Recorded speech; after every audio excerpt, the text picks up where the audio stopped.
Check me out now.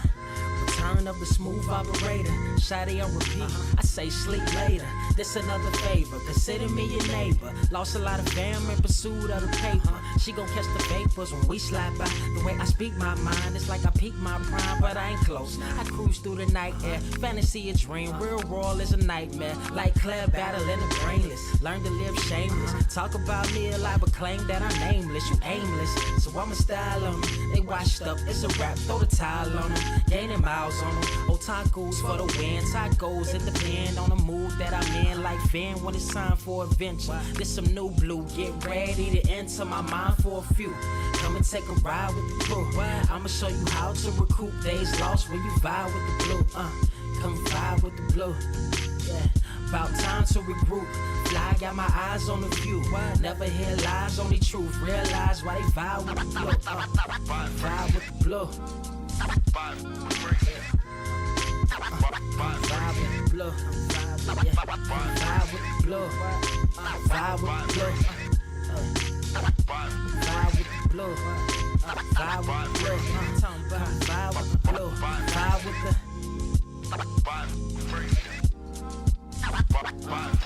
vibe with the sky. Wait, you know the rest. I'm blessed. I see you frontin' like you ain't impressed, but I still get requests. I'm playing Zelda on the GameCube. I quit spamming my music. Don't ever try forcing the links. That's a high rule. The wind waker, Mother Nature on my side too, controlling the elements. Go and check my avatar. I'm arrows ahead. Get the point moving forward. The battle scars accumulated over time are reminders of what I went through as a minor. But made me a grinder.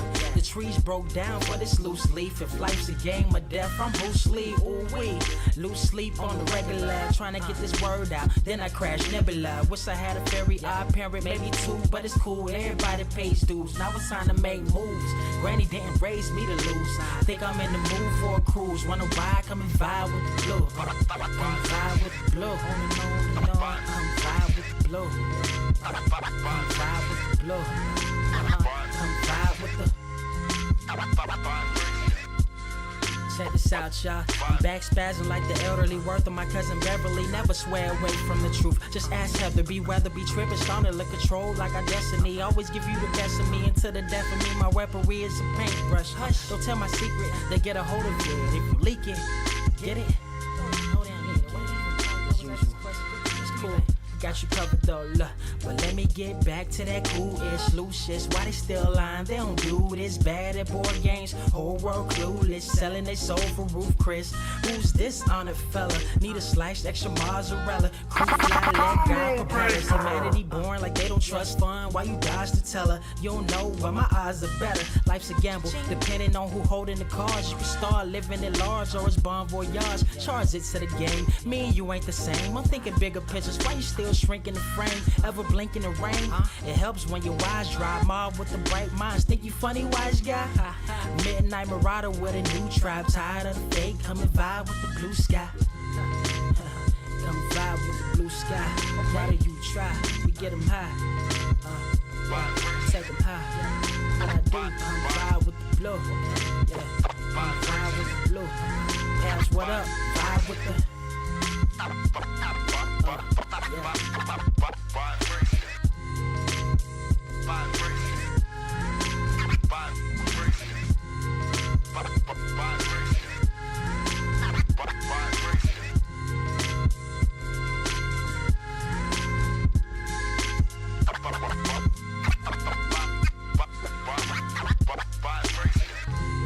Motherfucker, are you out of your damn mind?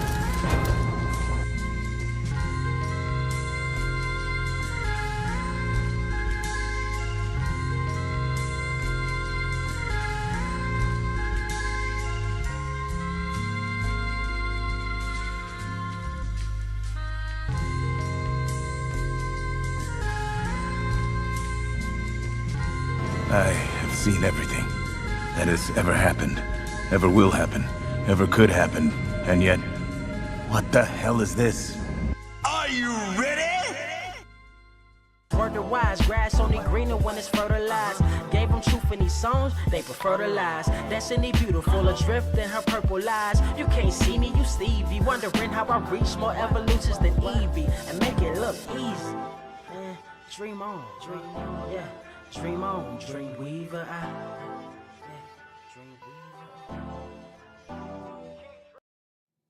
What is up, Earth's mightiest subscribers? It is your boy Ernie the Blerd Without Fear.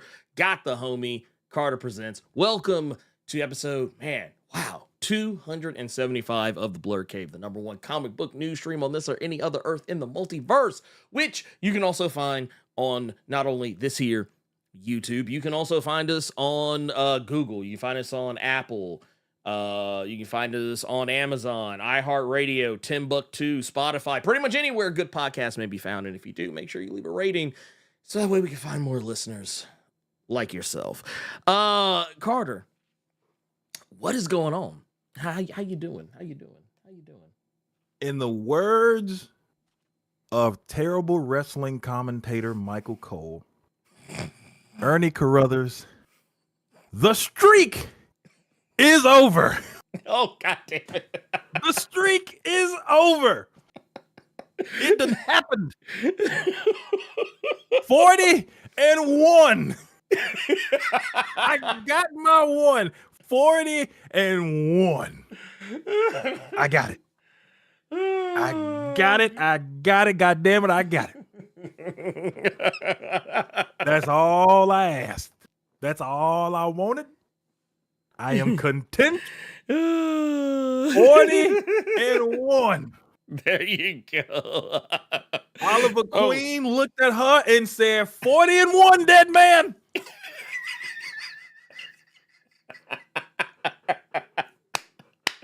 Oh, so for those that don't know, what Carter's referring to is the fall of the wall.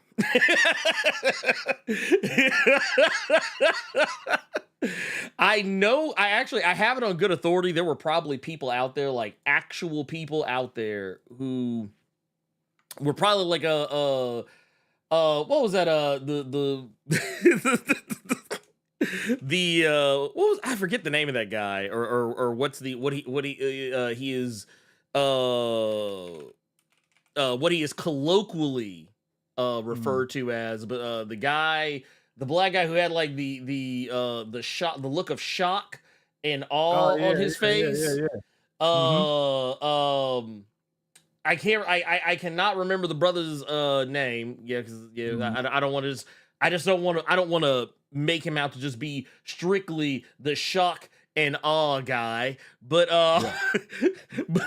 but I can tell you what, if nobody else was looking like this, Amanda Waller was. The streak is over. And I'm gonna tell you what's real. I'm gonna tell you what's funny about the streak finally ending. Mm-hmm. It was just as nasty as when the Undertaker streak ended. It really was. What do you mean? What are you referring to, Carter? I tell you, audience. Because Brock Lesnar ain't have no goddamn business being the one to end the streak. Oh, and if you read Absolute Power, Amanda Waller finally getting done up was really because of Oliver Queen. That's a violation, ladies and gentlemen. The streak is over, but that's a really big, nasty violation. All the ass whoopings everybody been catching, all the plans, and we got to go over here, and we got to do this, and now we got Superman all black. Now Jonathan Kent done got bamboo. All of that, and none of them were able to get the dub. You can't even put it on, spoilers, John Jones, because that would have been real. You can't really put it on him. It was his plan, but who brought it to fruition? Fucking Green Arrow. That is disgusting. But even though that is the case, ladies and gentlemen, the streak is still over. It's over. Look, imagine going 40 WrestleManias. You done gone 40 WrestleManias. Look, you done got in Batman's face. You done shit on Superman. You done shit on some, like, this is something I think a lot of people forget about. You done shit on Zod. You done made Zod bend the knee. Like, some of y'all forget that there was a stint. Yeah, I know. I remember that book. Yeah. I read that book and was just like, really? So I'm like, she got to have something just outrageous on him. No, it was just a bomb in his head that he then lasered out himself and went off. Well, it was hilarious on so many levels.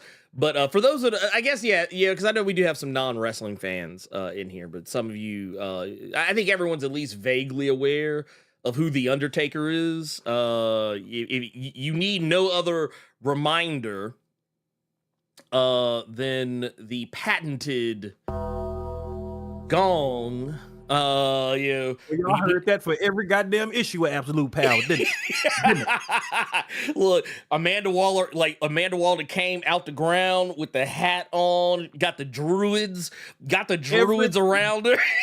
and we know what's crazy? The bitch actually did have druids. The fucking Amazon. Yeah. The fucking Amazon. Look, wait a minute. Why Failsafe walking out like Paul Bearer with the goddamn urn going, oh yes, yes.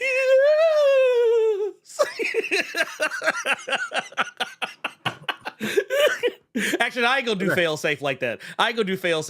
It was Max Steel. Max Steel out here walking around like Paul Bearer, like, oh yes.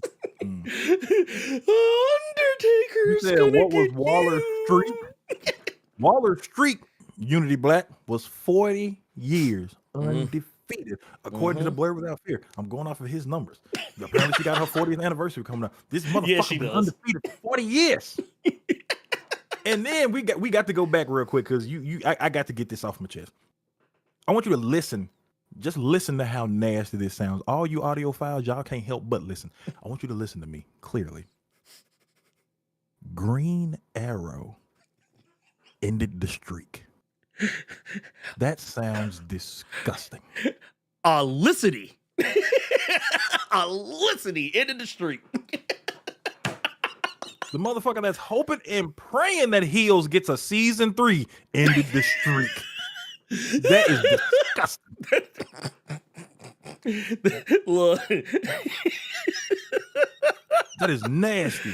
Oh, that's some nasty work. Look, the motherfucker who was getting his ass worked by a short Deathstroke is out here giving L's. I will say this, yeah, we do have to put a little bit more, because I just saw somebody bring it up. We do got to put a little more respect on it. I got a video. I'm gonna release it like right after the show's over. I always say I'm gonna release it right after shows, but I actually can't do that this time because it's actually already uploaded. It'll come on after. But what I thought was funny about it was actually, dude, you know how like when you watch wrestling and then like somebody get their ass beat and they get left in the middle of the ring, and like it's usually it's always the heel that this happens to. But like you know, the baby face then got the comeuppance. They got the comeuppance on the heel, and the babyface and done is celebrating in the ring, everything, the sparklers, the confetti and everything coming down, the little boom, fireworks and everything. And then the babyface then walked around and shook hands, kissed babies, slapped five, and handed out autographs and shit, and walked back to the ring. And then the heel still laying in the ring, and the heels start to wake up. And then somebody else music hit.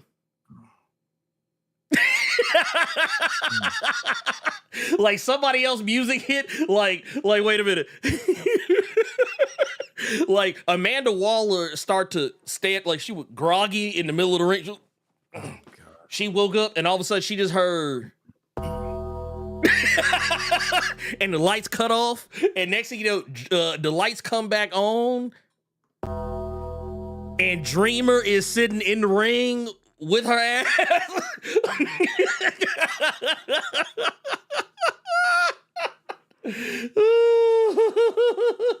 God. And I will say the way Dreamer did it was kind of nasty. This was not an Xavier and Mr. Fantastic where that shit just gone. I would rather Amanda had caught it like that to where it was just gone, as opposed to it being some shit that's just on the tip of her tongue. You know how mad that makes you when you remember some shit that's just on the tip of your tongue? Look, dog, that is torture. I'm gonna call it. I'm gonna call it right now. Do you remember what Norman Osborn did the first day he got in Power?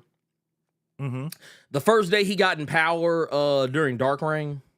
Yes, I do. Okay, I know where you're going. I know where you're going.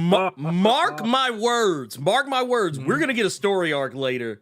I promise you, Amanda Waller gonna get her shit back. She gonna get her shit back. Oh yeah, of course she is. But here's the thing: when she do, you know, or when she tries, you know, the first thing she gonna try and do, she gonna try and look up some motherfuckers. She gonna get into a government database and try and look up some shit, just like how Norman did. The first thing Norman Osborn ass did, his funky acting ass did, was go get on the internet in the Shield database and was like Spider-Man, and he couldn't. He was so mad immediately because she said it. What's Batman's real name or something? That motherfucker said, "Oh, she finna look up every B in Gotham when she done." Dude, no. The nasty work was Cyborg. Cyborg. She was just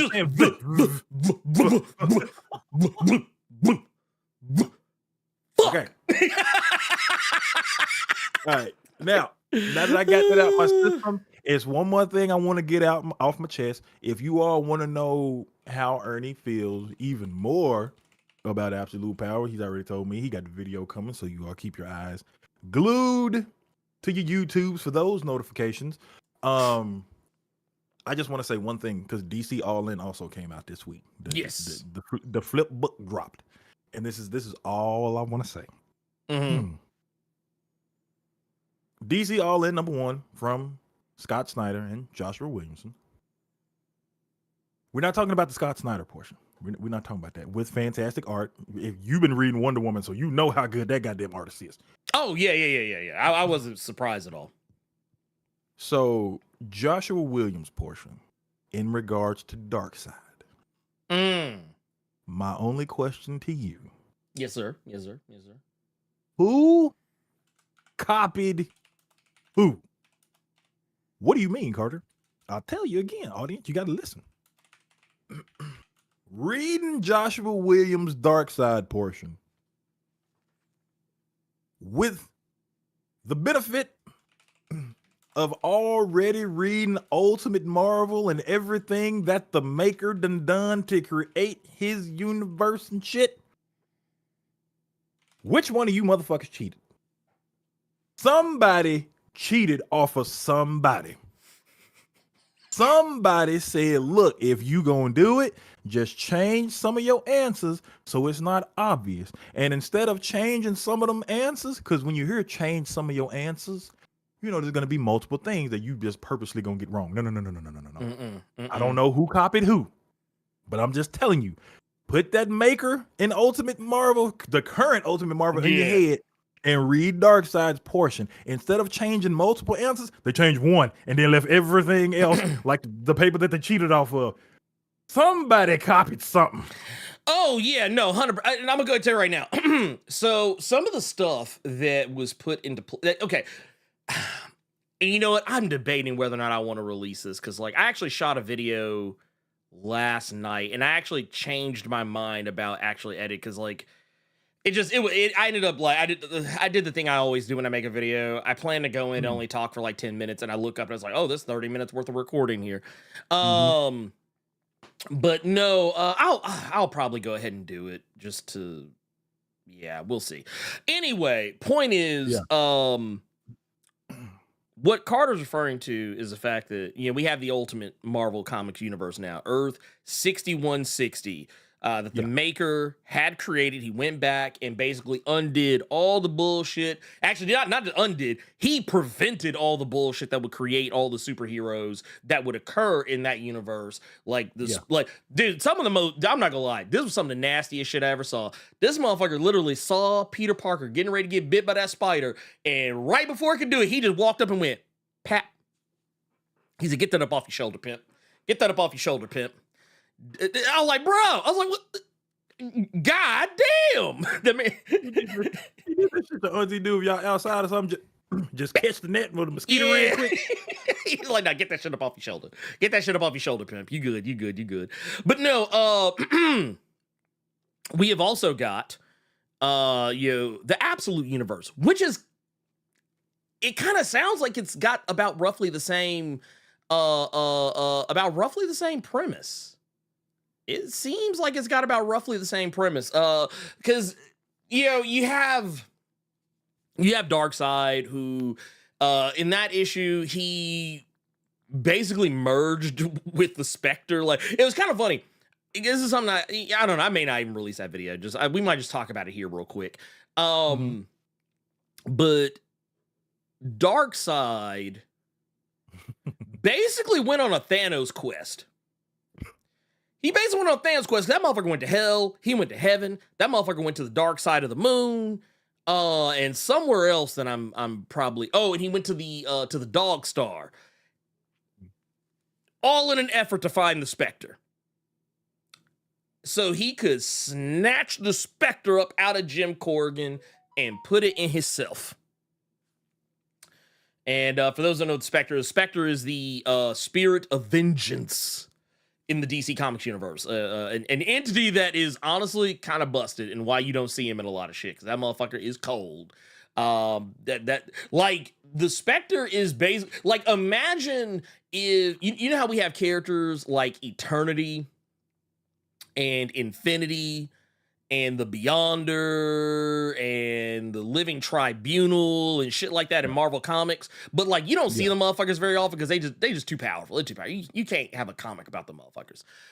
Yeah, that's basically the Spectre. Like it's like yeah, no. We're gonna make a comic about ours. That's basically what we're gonna do. Even though technically the Spectre isn't as powerful as some other characters in DC, but still, it's wild. But no, he becomes one with the Spectre, becomes the spirit of vengeance, gets his shit run. Granted, he not before running some fades. In the all different, extra supersized deluxe Watchtower. And what's I'm sorry. But no, it's hilarious to me because yeah, he goes on a Thanos quest. He first off murks one of his own chillins, which also I thought was funny. It was Calabac, because I was like, he ain't touched Grail. He left Grail fuck alone. He said, "Nah, Calabac, bring your ass over here." But like he was acting so out of pocket, even Steppenwolf and Granny Goodness was sitting there like, "Hey, yo." So funny. They was like, that was so funny. Like, goddamn.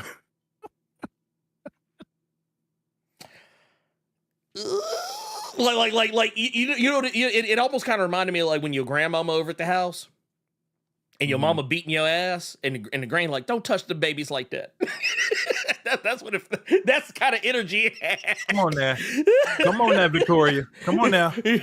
Oh no, what was it? That's enough. That's enough. What was that movie? What was the God? I forgot about that movie already. Was it the Deliverance?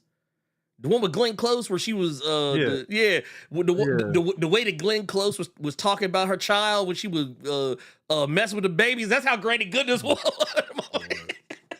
She was doing sew-ins, and she was doing a sew-in on Grail and looking. That is so nasty. That is so nasty. And looking at Darkseid like, yeah. You know what? And that's the one thing that you didn't bring up, which is also nasty. Like, it was Calabac's own fault. That's number one. Yeah, but number he two was you got bopped by your pappy with his newly made nub, because he just cut the hand off of this new machine he had. Now that was so that's another thing. I ain't gonna go into that because you probably want to save that for your video if you go into the No, go ahead. Go off, Kay. Go off. Okay, fine. Darkseid had a machine made that would do whatever pretty much that he wanted it to do, but it could only be used by one person, but they had to be linked by blood. That's the only way the machine would work. The machine had to be linked with the person by blood. So he lops his hand off, started bleeding in there. That ain't enough. Calabac, all right then, big fella, if you want to be a part of the team, just bow with the nub. And then he gets yeeted in there. And I thought it was so funny that you then go on this just Thanos quest, basically. You went to Spawn's universe and went to heaven. Then you randomly went to the Transformer universe, went to the dark side of the moon for some goddamn reason. And then And everybody you caught it. find- Everybody Yeah, caught everybody got work. Everybody got work. Dude, Eclipso got his shit deleted. Yes, he did. Yes, he did. I feel like a lot of people finna give me flack for referencing Transformers Dark of the Moon. But man, look. I thought it was wild that you doing all of this to find the Spectre. But you literally just had a machine made that will do whatever the fuck you want it to do, but still had to take a cross-country trip around the multiverse to find the motherfucker you looking for, as opposed to just using the goddamn machine you just had made in the first place. Wait a minute. I ain't gonna lie, this about almost took me out. This almost took me out. See, that Granny Goodness never ever talk about smelling something nappy. I'm pressing charges on y'all. Nappy pussy ass bitch. You press charges on his ass. Yeah, now y'all see how I felt about Magneto in X-Men 97, because he fucking ruined Magneto for me, that Granny Goodness bullshit. Now, He looked like Granny Goodness. He looked like Granny Goodness. Why? I don't want to hear it. I don't want to hear it. He did. I don't want to hear it. So, Anyway, so you, yes. I don't know, dude. Do you want to go more into detail? Or you just want to save it? No, for it's video? yeah. I mean, I'm not gonna lie. I may put the video out. I don't know. It just like there was so much shit going on. I just did not feel. Man, I looked at that shit. I ain't gonna lie. When I got done with the recording and I saw how long it was, I just looked at it and felt defeated. I don't know. I'll probably still put it out. I gotta fact check myself on a couple of things because. Yeah, like I tell you all the time, I usually make very like light notes about the shit I want to talk about. A lot of times I'm just talking like off the top of the dome. Yeah. I don't usually have much in the way of a school. Like it'll literally be like, talk about this, talk about this, talk about this, talk about this. And if there's like a specific date I need to know, or I want to make sure that I'm correct on, I'll probably have a date. Maybe a name in case I forget a name, but like there's no like really like super detailed shit. So like when I did that video, there were moments where like I kept like trying to like recall shit, and then there's age catching up with me. But like there's some stuff I was like, I'm not sure if I remembered that correctly. So I want to go back and like kind of double check myself. But you know, it's not something I'm in like an absolute rush to put out. So we'll kind of see where that goes. Initially, I was gonna try and release both the Absolute Power video and the DC All-In Special video in the same day, but I'm not gonna do that shit no more. What I will say is, man, dude, you want to talk about some bullshit? What I thought was wild is so I don't know how many of y'all remember this. Some of you probably remember this with perfect clarity, and if you do, God bless you. You're a saint and a scholar. But you know what this all kind of reminded me of, this whole setup? Do you remember the Brad Meltzer Justice League of America? Do you remember that? I do actually. That's kind of what this all reminded me of, like the status quo change for the Justice League. So if those remember, during the Brad Meltzer run on Justice League of America, it was when pretty much everybody was in Justice League. Everybody.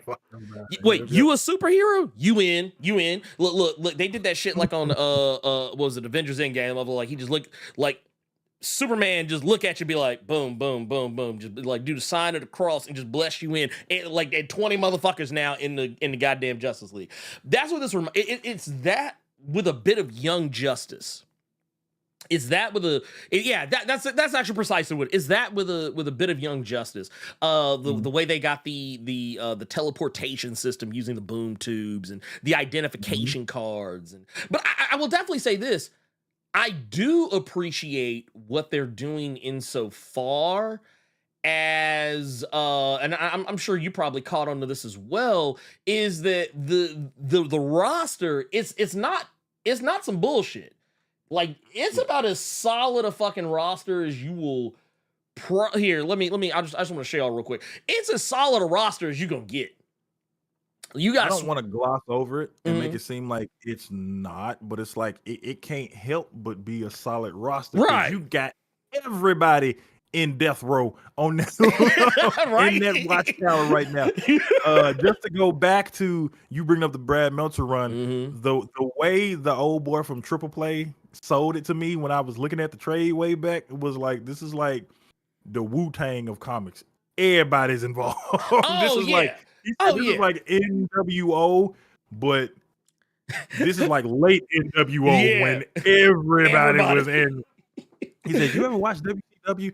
And every time somebody's entrance theme came on, it was always the NWO. Always. That's what this is."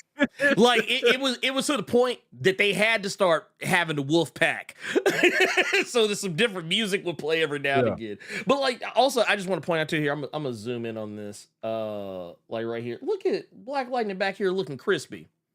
Yeah. Oh wait, I didn't even notice him until the scene where Darkseid showed up, and you see him running toward trying to catch Fade. Yeah, I didn't even know that he was up there, but I smiled when I saw him. I smiled when I saw him. Also, you can't see it in this shot, but if but on the previous page, here I'm gonna pull this up. Yeah, there you go. Bam. Like here, this is it right here. Look who they done brought back. Look all the folks. Like there's folks in this shot that ain't in the other one. Look at Joe. Look at Joe. See, I didn't notice stuff like that before. That's dope. Yeah, and I'm pretty sure that's Jessica Cruz down there too. So yeah, I was like, all right, let's go. Also, I just want to pull this up real quick too. Look at Alan Scott getting his flowers. Look at Alan Scott getting his flowers. I need to read how they fixed Jessica Cruz, how they made her a lantern, because I never read how she went from Power Ring to Green Lanterns. I need to read that. That was so like it was a journey across the New 52. Like towards the end of New 52, I feel like she kind of started to make that transition, but I feel like it wasn't really until like DC Rebirth where that was because they had it was the book it was called Green Lanterns. That was one where it was like the buddy cop. The one with her and Simon one with her and Simon Bass. Okay. Yeah, that was the buddy cop joint. I feel like it was a journey across like you get towards the end of that New 52 run, I feel like she kind of makes that transition, but then like it's really in the Green Lanterns book where it's more cemented. I could be I could be misremembered. I feel like the Green Lanterns is where it's like it's but here's what I will say. Green Lanterns is pretty like that's a series I'm actually shocked more people didn't talk about. You remember people didn't like Simon Bass. They hated it. Which is wild. You know, I think I know why. I think I know why they didn't like it. It's because he had that blicky. It was that's of course what it was. He kept that. Look, that man kept strap. Before everybody was bitching and complaining about woke and all this. This was well before that. Where you could have Jessica Cruz and Simon Bass on a book and nobody screaming and shouting at the top of their goddamn lungs. So that book was it was black the and brown as fuck. It was the mask he was wearing. Yeah, it was. Yeah, it was the mask and the pistol. That man was, look, that man kept his ring on charge and that clip in the blicky on full. Like, which is crazy because Jon Stewart, he keeps that thing on him. And nobody really complains. Well, to be fair, he be making them shits. He just be like, yeah, here, I got beaten. That motherfucker be making guns from like Doom and Halo and shit and just be like, Simon Bass wanted you to know that wherever he was an open carry state. This is where he was. You always saw that pistol on Simon Bass at all times. Wait a minute. Triple dot, you ain't shit. Oh my God. The man said, well, this ring won't do the strap wheel. The strap wheel. He's like, let's Simon go. Bass, he was he Arab American or any? I think he was I want to say I thought he was Arab, but I think he was Arab. I think that was another reason that people were so fucking pissed because you give the Arab person a gun. Which is wild. That's wild. Yeah. That's wild. Yeah. But but here's the thing though. Here's the thing about to get us back on the DC All In special. So basically, Booster Gold has seen the moment in time. Well, not the moment in time, but he has seen the launching point for what is going on in the DC universe currently. Yeah. The blank identification card, he saw it when he was back in his timeline. So he knows what it is and what it means, but now it means something different. And because of the shit the Dark Side is doing, and it's kind of funny, it's a really roundabout way that he did it. But Darkseid basically wanted the Justice League to end his shit, because the thing about Darkseid is that there can only ever be one Darkseid. There is no like how there's like a bajillion Supermen across the multiverse, Batman, Green Lanterns, and Wonder Woman's and shit like that. No, you can't do that with Darkseid. He is the only one. But even when Darkseid dies, he comes back. So like there's always they're like, he's a universal concept. There always has to be a dark side in the DC Comics universe. And now that he is like the destruction of him is basically what kind of gives birth to, well, it doesn't give birth to it, but it opens the doorway, because that was one thing we didn't talk about during Absolute Power, was that the multiverse connection to the multiverse had been cut off. It's gone. It's donezo. But and this is some, dude, I'm not gonna lie, this was some goddamn nasty work. So in Dark Knight's death metal, I knew there's some nasty shit. These motherfuckers discovered a new world. Actually, they discovered multiple new Earths, but there was one specific one they called out, and they referred to it as the Else World. And it was later referred to as the Alpha World, but it was a world that was in its infancy, that had kind of technically edged Earth Prime from being the center of the DC Comics multiverse.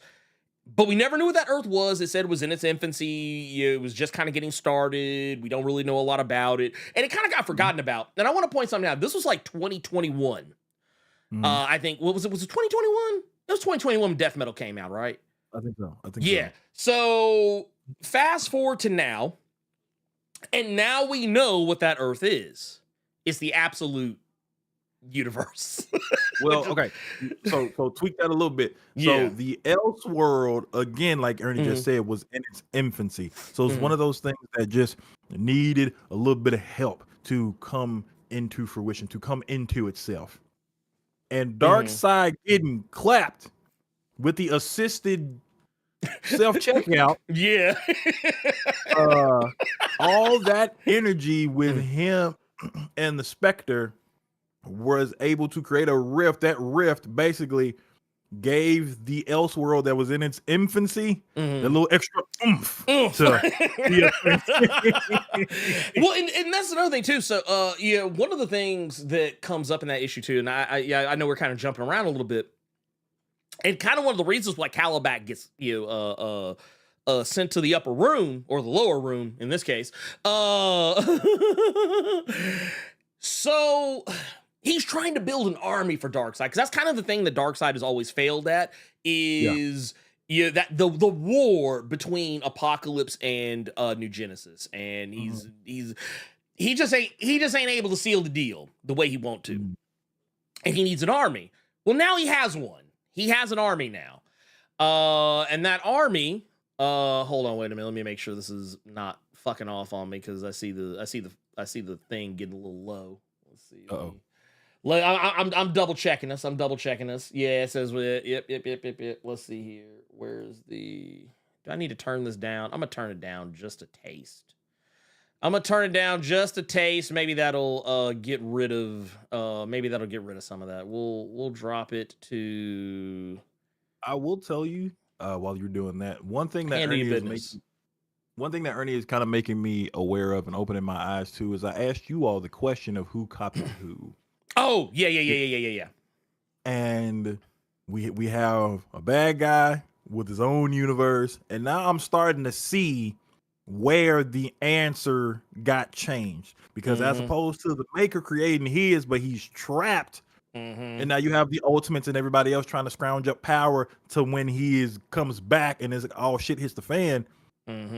Darkseid isn't trapped. Darkseid is just dead, getting all his power together And now we gotta wait for these superheroes to come back together. So instead of Darkseid being alive like the Maker, he's dead in this one. Instead of him being trapped somewhere getting power, he is the world itself. Maybe getting people to come over to his side. We don't know how he gonna do that. But again, just to go back to the previous point, one of y'all motherfuckers copy somebody. Oh yeah, no, 100%. I'm not gonna say who did a better job, but I'm just gonna say somebody left somebody's phone at the Marvel table and called their wife or the side chick, or they hit the record on and then made sure to put their phone face down real quick and walk. Oh my God, my bad, y'all. I forgot my damn phone, and then went on about their business. Oh, well, this book is about to be heat. Let me hear what they were talking about. Yeah, somebody nasty.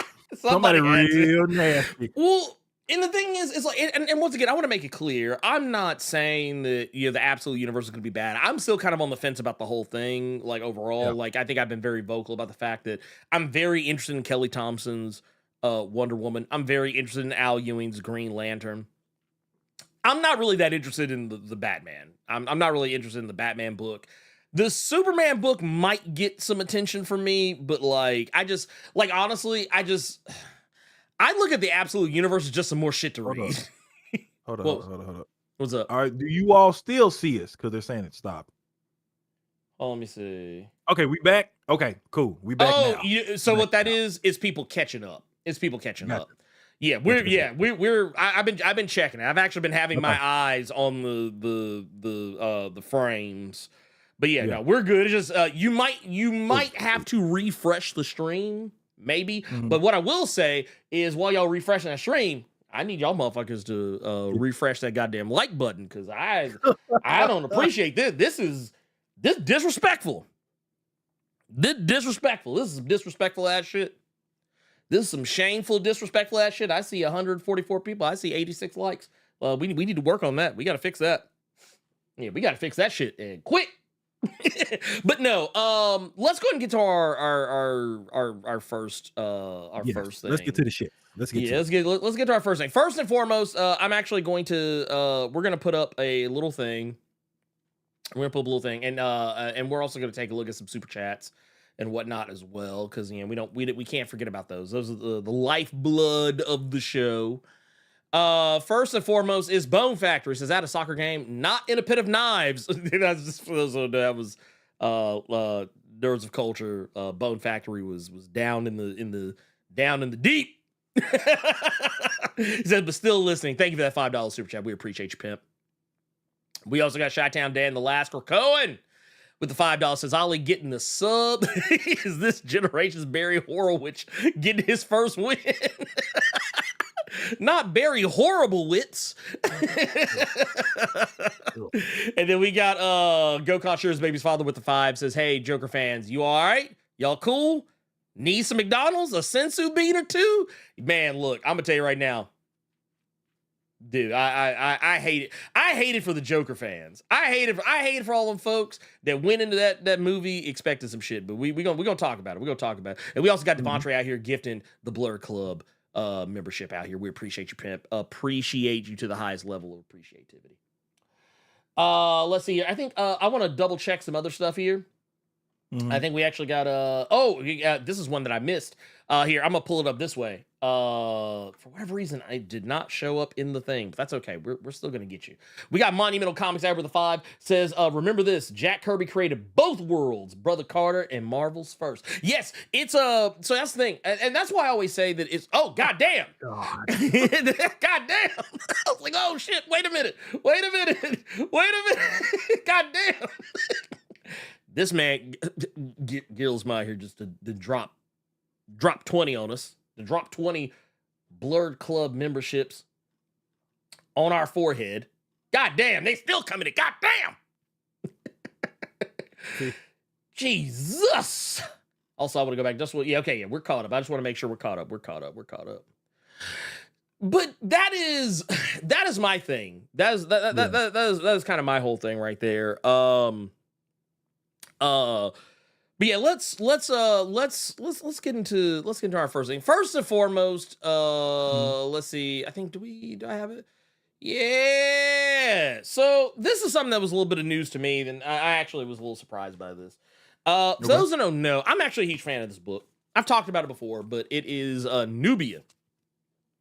Real One. This is L.L. McKinney, Robin Smith. This is a awesome book. I actually had LL on for an interview like way back. I think like during COVID or right after COVID. Yeah. But this was a really cool book, and it was funny because a lot of people were being so down on it, like when it was initially being announced. I was like kind of maybe somewhat mildly skeptical just because I wasn't sure how it was going to play out. But once I actually got more familiar with LL's work, I was like, oh, yeah, this is gonna be good. But basically, this isn't Nubia in the DC universe as you know her. This is going to be Nubia. This is Nubia like as a young adult graphic novel. And okay, that's what I thought. Okay. Yeah. Okay. This is a different story. It's a reimagining of Nubia. One that is not the same. Like the origin, everything, none of it. Matter of fact, her origin is kind of like a mixture of all the previous versions of Nubia, but at the same time, still new in the sense. That's because in this version, Nubia is a teenage girl who is going through some shit and discovering that she is, in fact, an Amazon. And yeah, I wondered if we were ever going to get any continuation of this, if it was ever going to come back again, were we ever going to see it? See, you ain't shit. Okay, yeah. You ain't shit, by the way. It was like Nubians. Look, man, that motherfucker. That motherfucker. He's still trying not to have he's still trying to have motherfuckers with female characters with no fucking development. That's what he's still trying to do. But anyway, that said, Nubia. Here, I'm gonna pull this up here. Let's see. Can we? Yeah, there we go. So we got a new one coming out called Nubia 2 Real. Now this. What's the name of the first one? What's the name of the first one? The one in your hand? Oh, it's called Nubia Real 1. Oh, okay. So yeah, this one is kind of a play. It's because it's the second one. It says Nubia 2 Real, but TOO as opposed to y'all know where you know where I'm going with that. I got you now. But no, the thing that I found really interesting about this is that this one, whereas Nubia Real 1 was focused more on Nubia's journey to discovery that she is an Amazon, this one we're actually going with Nubia as she is exploring being an Amazon. Actually, here I got the plot details right here. It says after a turbulent school year, Nubia is both thrilled and anxious as she embarks on a transformative summer training with the Amazons on Themyscira. Amid the mounting pressure of expectations, she grapples with feeling like an outsider, letting the weight of her self-doubt strain her most important relationships. Just when she thought her life couldn't get more complicated, her biggest fear threatens the safety of everyone on Paradise Island. Will Nubia rise above the chaos and embrace her true self as the hero she was destined to be? And it also goes on to say, from critically acclaimed author L.L. McKinney, as I mentioned earlier, and brought to life with delightful, vivid art by Robin Smith. And this, I don't remember if this person was on the previous version or not. But Mono Azumi, which I love the fact we get some Haitian love here. It has been added to the fold on this one. It says Nubia 2 Real follows Nubia as she explores her Amazonian identity, navigates her friendships, and learns how to love herself. Like I said, this is one of those, like, if you can kind of like for me, and this is something that I sometimes have difficulty doing, but I do find myself being able to do it more often than not, is being able to divorce myself from the idea of what something is or should or is supposed to be. Sorry, I meant to mute that. My daughter is sending me funny YouTube videos. We're at that age now. But no, this is one of those like, yeah, this is gonna be a lot of teen drama. A lot of and maybe even some melodrama in there as well. But yeah, because that's being a teenager. But yeah, I actually was really able to like kind of throw myself into it and really enjoy Nubia as a character in a way that I didn't think I would ever be able to. And I think it's cool because not everybody gets introduced to characters in the same way. It's kind of like you and I have talked about this, Carter, like the way we have been introduced to certain comic book characters. Sometimes it's not always in a comic. There's a lot of people who didn't know who the fuck Miles Morales was until Into the Spider-Verse. Hell, there's a lot of people didn't know who Jon Stewart was. Yeah. Funny thing though. Oh, what's up? Boy, Cody Ziegler is at Comic-Con today. Oh, dude, Cody is wild. I just want to put that out there. Cody is wild. I love Cody to death. That motherfucker is out here. Oh wait, hold. Let me get rid of this. That is, I think, why this is not where it. Maybe shit. I don't know. It's this. It's this. That's the problem. My bad. Here, let me. What happened to me? Where am I? Where'd I go? Just don't.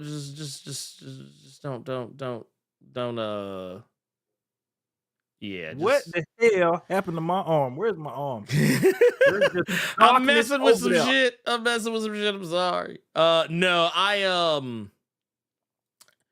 it went a little squirrely because. Oh, wait a minute. I know why this part's doing it. Here, hold up. Wait. There's a piece on here that's kind of. I'm gonna move you up. He real deal trying to send me to the Phantom Zone. He really is. Nah, sorry about that. No, it was so like some of y'all may or may not know, I did a live stream the other day with Nondor. And so like it was still his feed that was pulling you up, not your actual feed. So yeah, there you go. We're gonna blame Nondor. It's fine. He'll be okay with that. He'll be okay with that.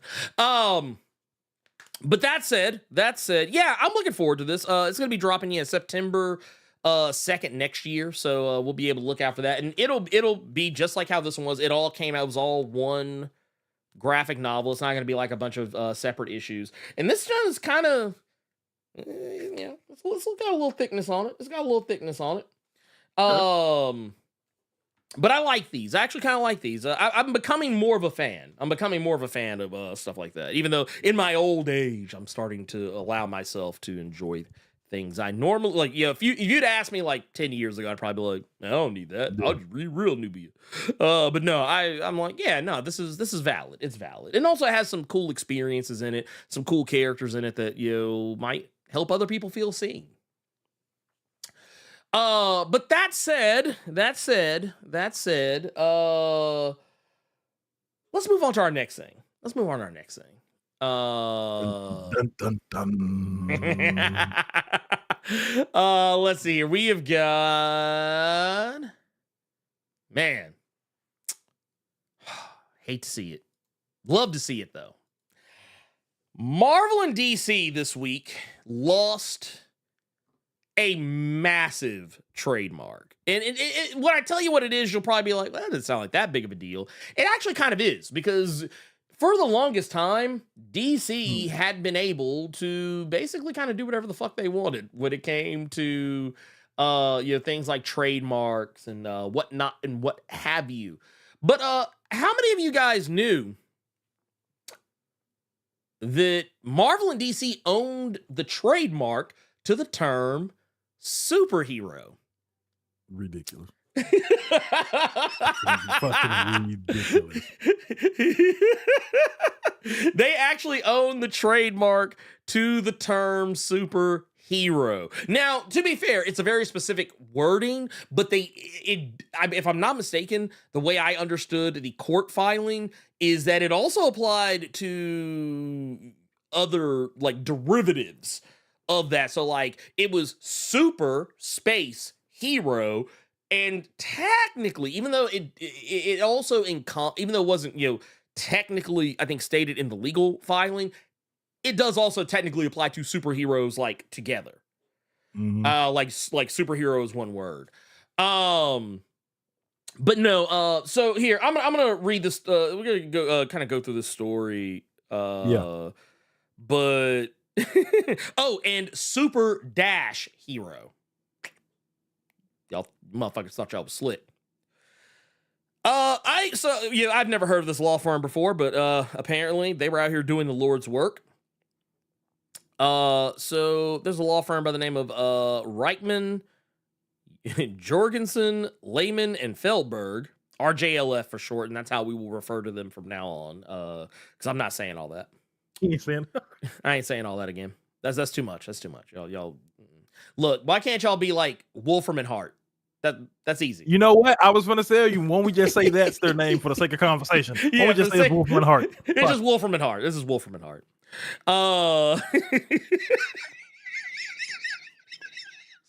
Sorry. Anyway, they announced a landmark victory in his trademark case against comics publishers Marvel and DC. They have obtained an order from the United States Patent and Trademark Office canceling Marvel and DC's joint trademark for the word superhero, and thus allowing their clients, S.J. Richhold and Super Babies Limited, to freely use the term. And basically this whole thing is because neither Marvel or DC responded to it. Yeah, we ain't got time to do it. There's like, look, man, we too busy making this money. That's basically what they were saying. But for those who don't know, in 1977, DC Comics and Marvel Comics legal departments, they basically had what was effectively a joint Legion of Doom, Masters of Evil meeting. And they basically decided to trademark the term superhero and share the trademark. And they've actually defended this shit before. I actually did not know this. I did not know this, Carter. I'm actually gonna pull up some stuff that I didn't put in our let's see, here we go. Shout out to T in the chat saying Invincible is about to drop the hardest S word next season. Oh man, yeah, no, you know they are. But I actually thought this was funny. So okay, first off, before I show these other things, the Super Babies, they just dropped their own little comic in response. Yeah. For those who don't know, they're actually kind of referencing Marvel's own Wanda Maximoff, saying no more mutants. Now it says no more. Here, actually, I kind of want to actually. Yeah, this deserves to be seen in its entirety. So let's do this. We're gonna zoom this bad boy in. No more superheroes trademark, and you see like it was all the lawyers, like the power. All of a sudden, like the trademark, the contracts are getting deleted. Gulag, bruh. And this is what now rise. But it's that's cute. That's cute. It's hilarious, if for no other reason than the fact that, yeah, man, Marvel and DC were getting away with this shit for years. And it's even more funny just based on the fact that someone had actually pointed out that here, let's see here. I want to see if I can actually pull these up. These are actually some interesting little documents to maybe potentially kind of corroborate what we're talking about here. Let's see here. Yeah, here it goes. Yeah. Let's do this. Bam. I'm pulling these up. Y'all will see in just a second. I found some little images that'll kind of help talk about this a little bit. But they say, yeah, there have actually been battles over this shit going on for a long time. 1996, an Australian company, Hero Marketing Party Limited, applied for a trademark opposed by DC Comics and Marvel and eventually canceled the trademark. 2004, another Australian company, Intrinsic Alliance Party Limited, applied for such trademark. DC and Marvel opposed it, and the trademark application was withdrawn. I love how the first couple of these were all like Australian companies. Another Australian company, supermarket chain Metcash Trading Limited, applied for a trademark for superhero specials. DC Comics and Marvel opposed that, and it was also withdrawn. We also had another a United States company called the Lucky Drink Company. They applied for superhero beer and superhero cola, and DC Comics and Marvel opposed the application and was subsequently withdrawn.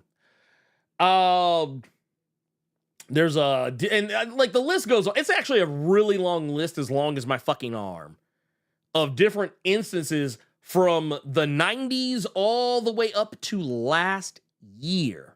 I actually talk about the one from there's actually a couple from last year, the year before, and even during COVID. DC Comics opposed one for superhero chefs that Darnell Ferguson applied for in 2020. Another one was a trademark for Release Your Inner Superhero. That was also opposed by DC Comics.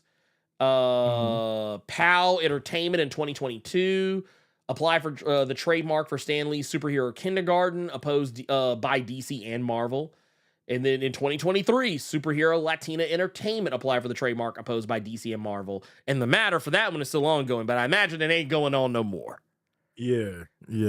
Like it's a lot of people applying for like things that, like, it's not like they're trying to take Superman away or Batman away. It's like, no, it's a generic term. And that's basically what the court ruled, is that superhero is literally a generic term. You can't copyright that. Or trademark it or whatever. That's not like and also that was another thing. So apparently, okay, you know how, and I don't know if we talk about this very often on here, but Carter, you know how like Nintendo is really litigious? We've been kind of seeing a little bit of that lately. Yeah. With Pal World. Like, the way copyright works and trademarks work, if you don't defend it, you erode your strength in any case you can make to fight against copyright trademark infringement. So the reason why Marvel and DC were so aggro is because, if you don't do it, you lose it. Or you could potentially lose it. And that's something that was actually brought up. They said that there's also, that Wolfram and Hart said basically, that Marvel and DC had plenty of instances where the term superhero was used in something or around something, and they didn't actually do anything about it. In case in point, they actually reference Image Comics. So it's like, it basically, let's see. Oh, yeah. And they said also, in company executives using superhero as a generic term, including quite a few from people like Tom Brevoort, who use superhero as a generic term, not as like as a trademark or anything. And here, I'm gonna pull some of these up. These are here. I'm gonna zoom these in just a little bit. Pardon the quality. It's just, these were poor images. But it says here, this is actually from Ryan North's Fantastic Four. It says DC and Marvel strategy is ripped straight from their own supervillains playbook. In Fantastic Four number 7, Dr. Doom defeats the Fantastic Four by stealing key words from their vocabulary, including superhero. It's almost like Marvel was telling on themselves. We got another one here.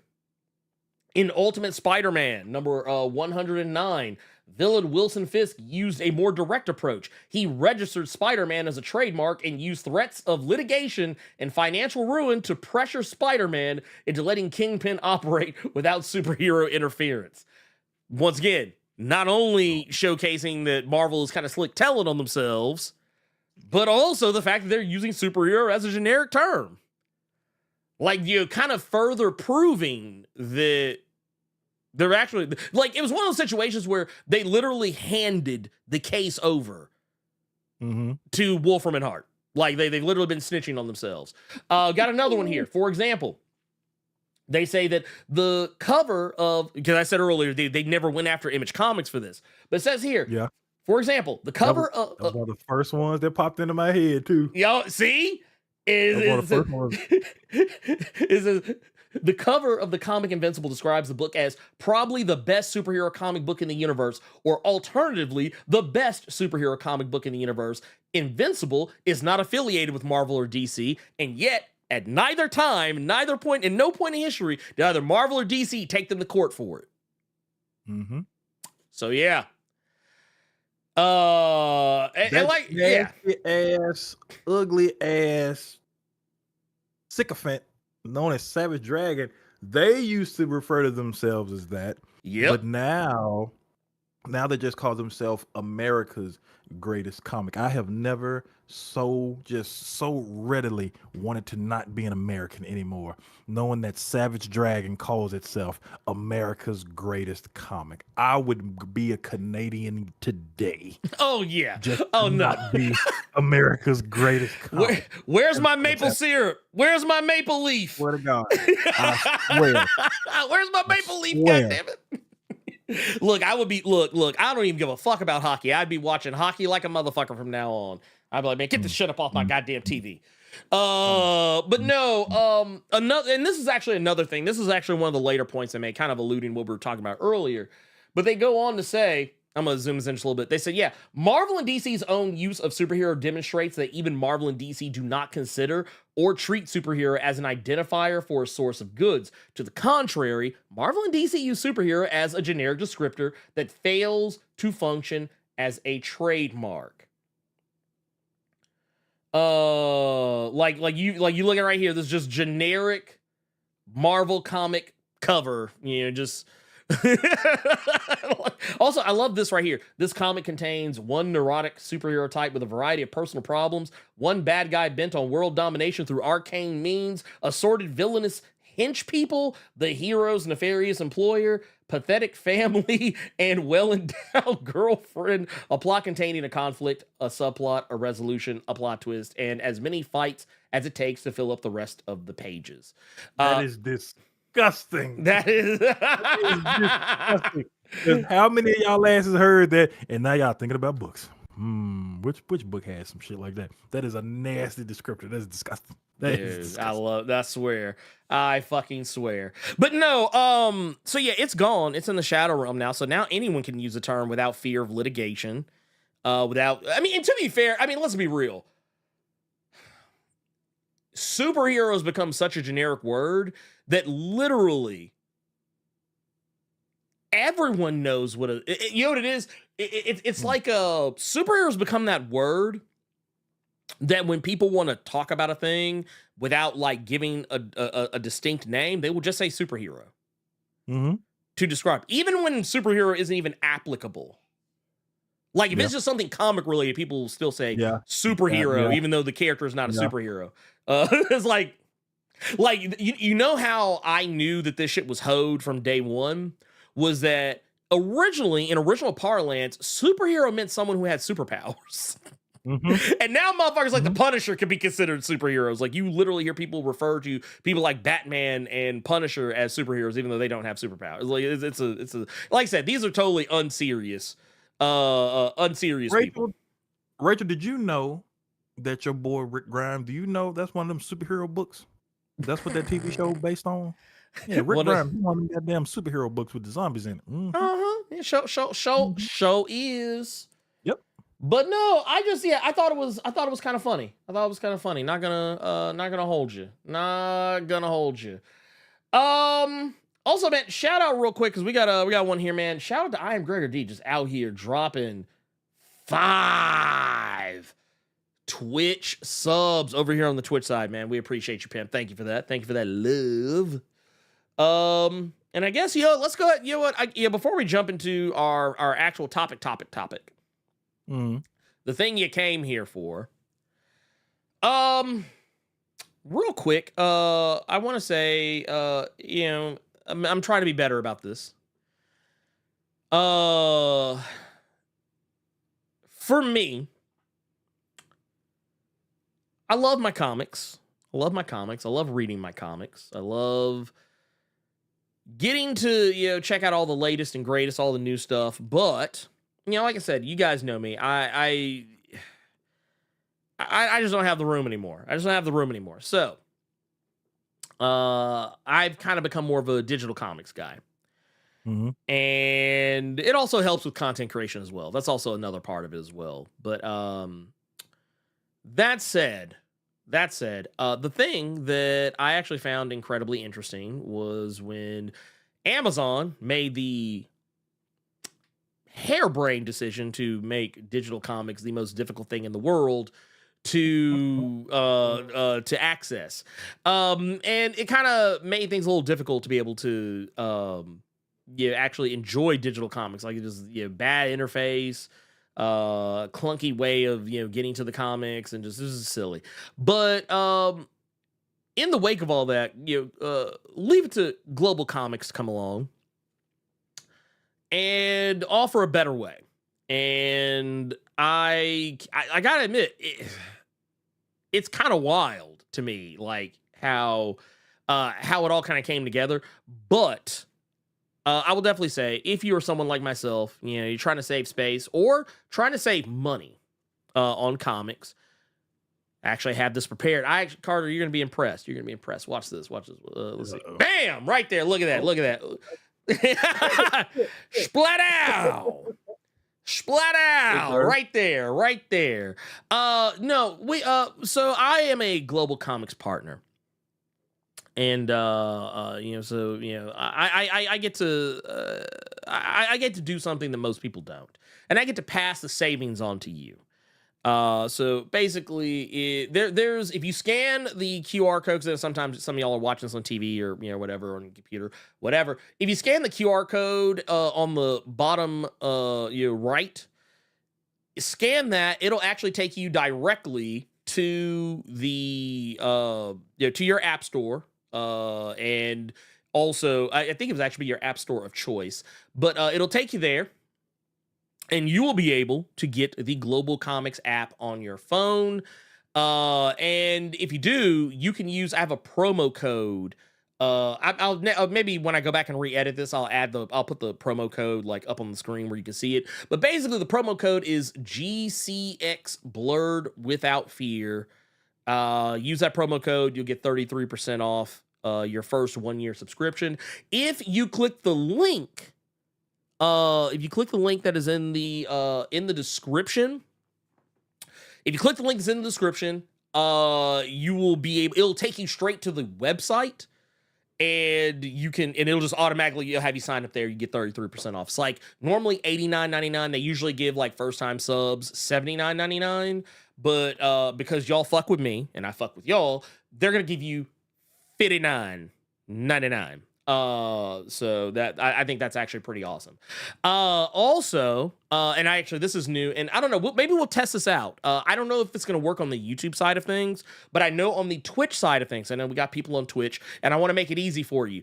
If you type in and here, I'm actually gonna pull this up. I'm gonna demonstrate. I'm going to demonstrate this myself.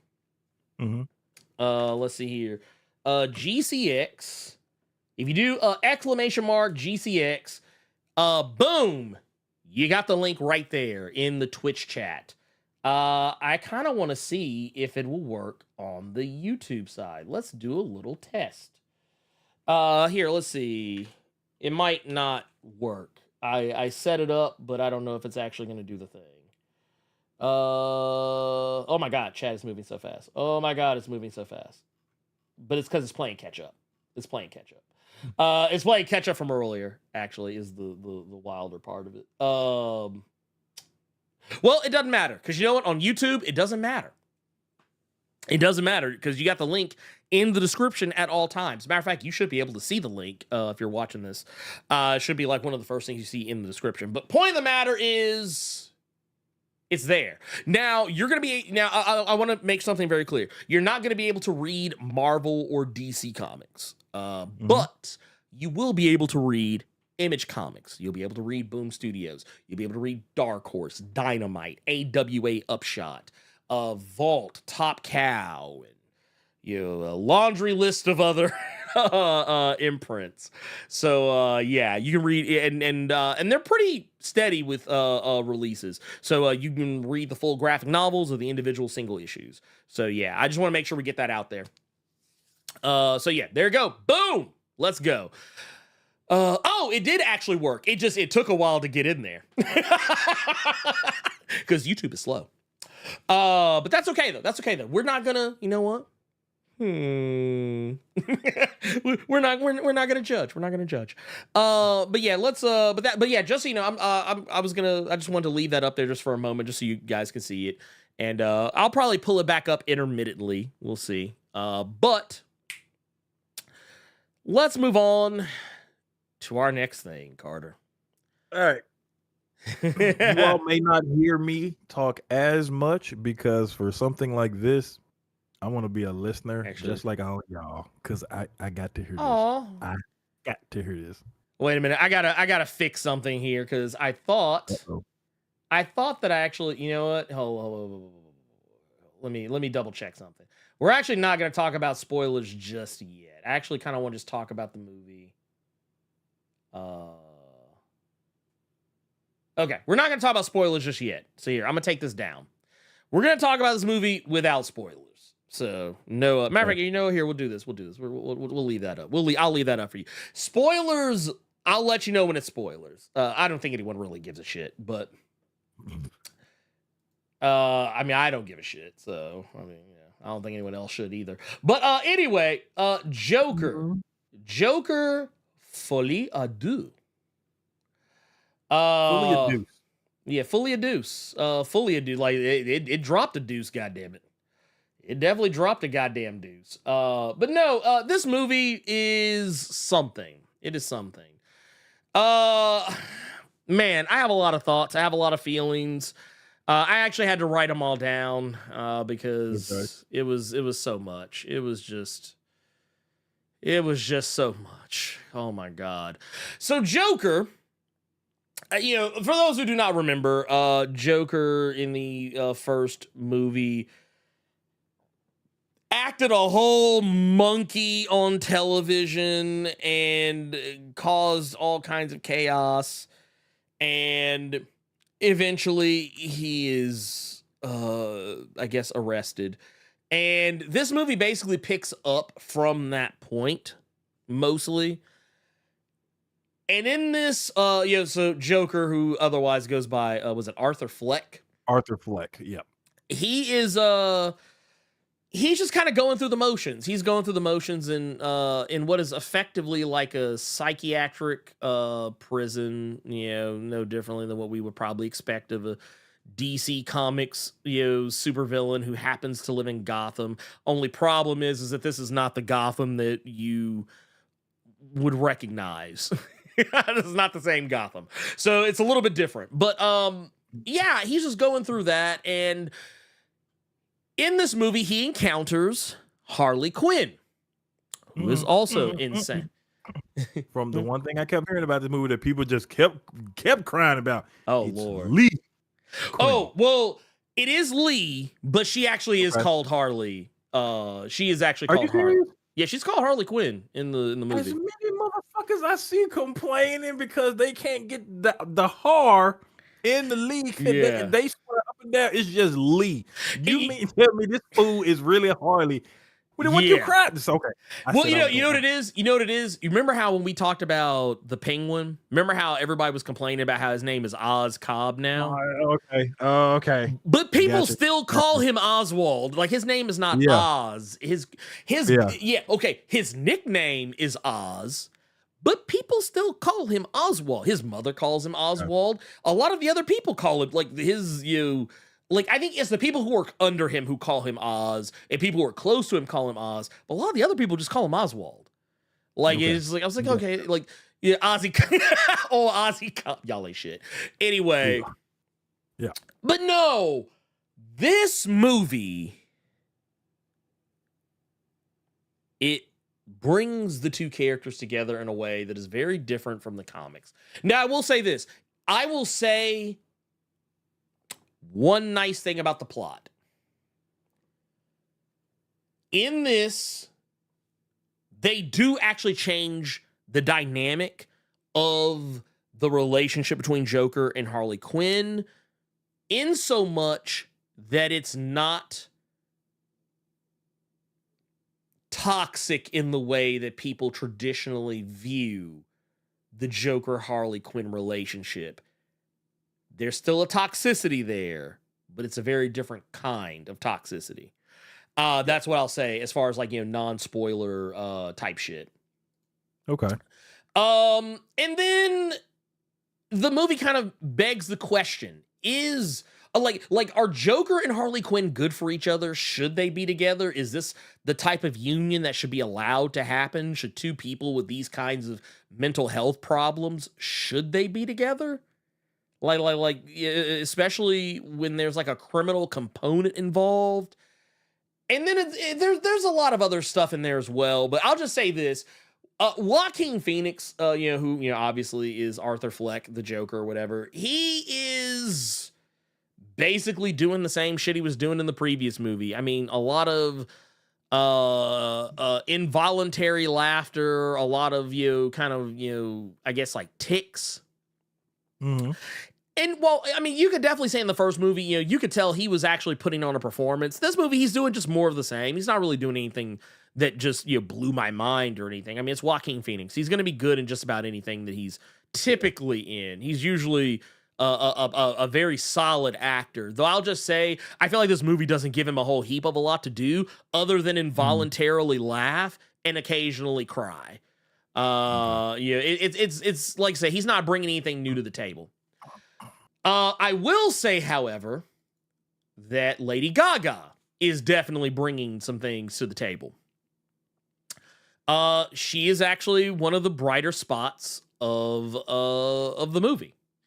And I would actually dare say she steals a lot of the scenes that she is in with Joaquin Phoenix. And that's probably by design because she's the new character. I think Todd Phillips is keenly aware that there's a huge fan base for Harley Quinn. So, of course, you're going to give her the lion's share of shit to do. But at the same time, it was like, I don't want to make it sound like she was acting circles around Joaquin Phoenix, but it was just that because of the nature She held of her own. Yeah. She held her own. And I would even go as far as to say that, I was actually very critical of the decision to make her a very different version of Harley Quinn. I will say this, and I want people to understand this because I'm going to say something, and I don't want anyone to ever say, "Oh, Blerd will never admit when he's wrong." No, you're not going to say that because I'm going to say it here. I was wrong. I was actually wrong. It actually worked out. It actually worked out to the film's benefit that she is not the Harley Quinn of the comics. In a lot of ways, her version of Harley, not so much in the type and tone, but just in terms of being different, kind of reminds me of what they did with Harley Quinn in The Caped Crusader. Okay. Yeah. Okay.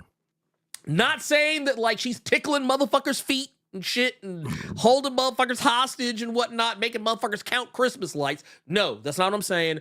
I'm just saying that she is different enough from comic book Harley Quinn that it actually, and it's done in such a way that I'm like, you know what?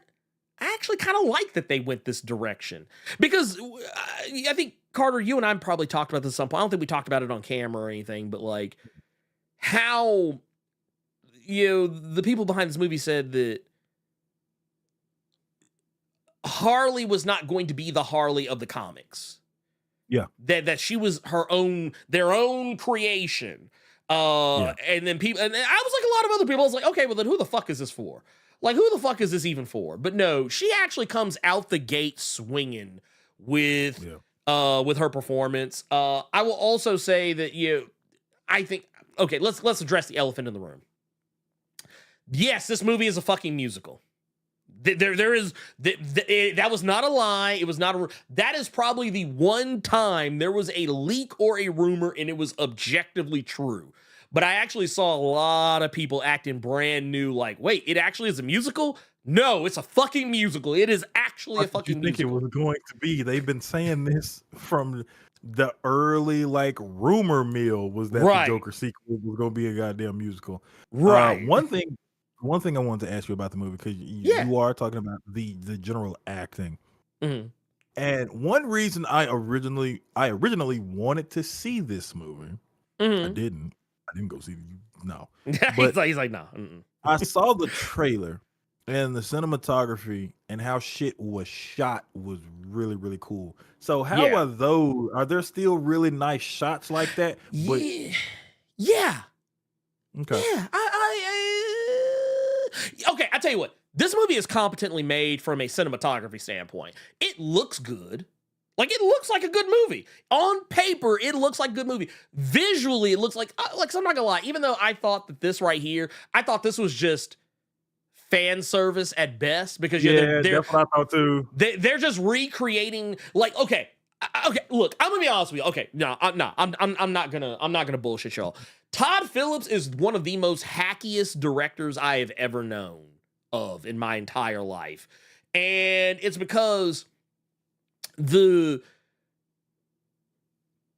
what is he most well known for other than Joker?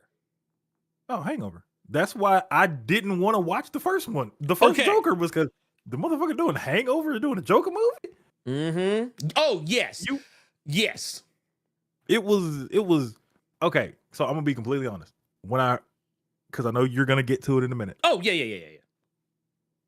When I heard that this movie wasn't doing too well, and I see people's comments in the chat right now, even before we started, people saw the thumbnail and the title, and they just started going in on this movie. Dude, killing everything I heard so far about this movie. I was not surprised, because you got a motherfucker that don't know how to do a musical doing a musical, number one. Number two, he only had, I'm sorry to say, this is a person that's only done one good Hangover movie. I'm sorry for everyone that's a fan of Hangover 2. No. This is the man who took Robert Downey Jr. and Zach Galifianakis. He's the man who took Robert Downey Jr. and Zach Galifianakis and then just remade Planes, Trains, and Automobiles in Due Date. So I was not surprised in the slightest. I was not surprised in the slightest that this movie was not going to do too well, but I absolutely agree with you there. If there was any one thing from that trailer I saw, I was just like, oh, okay. It was this shot of them dancing. Yes. But please. Oh, yeah. Continue. Yeah, no, it's basically a lot of the shots from the first movie are regurgitated in this one. And like I said, it shouldn't be a surprise, because he literally took The Hangover and ate it, chewed it up, and spit it back out and called it Hangover 2, and then chewed that up and spit it back out and called it Hangover 3. So there should be no surprise there that Todd Phillips did this. That said, the dynamic between the two characters is good. But like I said, even in this scene right here, just with like the looks and the way that the Lady Gaga is like working the camera, like, even in this scene right here, she is more powerful than the Joker. Yeah, like, I do like this shot. Yeah. I like this shot. Yeah, like it's like even here, I'll give you. This is one of the ones from the trailer. And I will say this: I really hate how movie trailers have become, where they literally just show you the end of the movie in the trailers. But yeah, a lot of this shit, like this scene, where she's like just standing there and walking amongst the police, all this shit's from the end of the movie. All this shit's from the end of the movie. God damn it! But like a lot of these things were like these moments where they're having they're back and they're forth. Like, this is where the movie actually shines. There's a movie there. There is a movie there. Unfortunately, Todd Phillips wasn't able to capitalize on that shit. He was not able to capitalize on it. I'm sorry, but Lady Gaga is wasted in this. Joaquin Phoenix is, once again, wasted in this. Like, okay, here's the thing I always tell people about the Joker movie. The first one. Not so much this one. Carter, have you ever seen the movie? This is an old classic. You probably have seen this, but there's a little movie starring your boy, Robert De Niro, Okay. called Taxi Driver. Yeah. That's all Joker is. That's all Joker is. It's this taxi driver with the serial numbers filed off. Yeah, Kings of Comedy. Isn't file the serial numbers off. File the serial numbers off and Put it on the shelf at Dollar General. Yeah, like okay, no, you know what it is. I know you know what the fuck I'm talking about when I say this shit. You know, like when like a movie would come out, like a hot movie would come out, and then that film company Asylum would come out with a movie that looked kind of like it. Yeah, like, yeah, when yeah. I remember those. When the when what was it? When Transformers came out, they had Transmorphers. Yeah, Transmorphers and Transmetals. Yeah, I remember that. When Alien versus Predator came out, they did Alien versus Hunter. I remember one time they did one when the Hobbit movies came out. They literally just had a movie came out called The Hobbit, but it was a different type of Hobbit. Yeah, that's basically what this shit is. That's basically what this shit is. It's I'm sorry. I'm not even trying to be ugly when I say this, but that's basically what the fucking movie is. Todd Phillips really wanted to remake Kings of Comedy and Taxi Driver in one movie, and he did. And they knew no one wanted to see that shit, so they said, "Hey, put Joker on it. Put the title of Joker on it. It's gonna sell like hotcakes." Okay, I guess. Honestly, okay, so I've said all that. I will say this. I do find it very disheartening that it's a musical. I fucking hate musicals. So, I mean, but I'm going to be honest with you. I'm going to be honest with you. I do not like musicals. And I think I talked about this the other day on Nerds of Culture. I do not like musicals by and large. When I do like musicals, it's because they touch a very specific niche. Now, I know I just said that, so it's probably going to make it seem like everything I just said prior to this, it just invalidates all my criticism. No, it does not. Because I actually went into this with an open mind. Whenever I don't like musicals, but whenever I watch a musical, I try to be open about it. Case in point, when I first got into Buffy the Vampire Slayer, and my ex-wife, who got me into it, when she told me that there was a musical episode, I told her, I said, "Can we please skip that one?" And she was like, "Just give it a chance. Just give it a chance. Give it a chance." So I said, fine. I went into that motherfucker with my arms folded, and my head turned. And I'm not gonna lie to you, as soon as I think by the time they got to the "I have a theory," I was like, "Oh shit, I'm in. And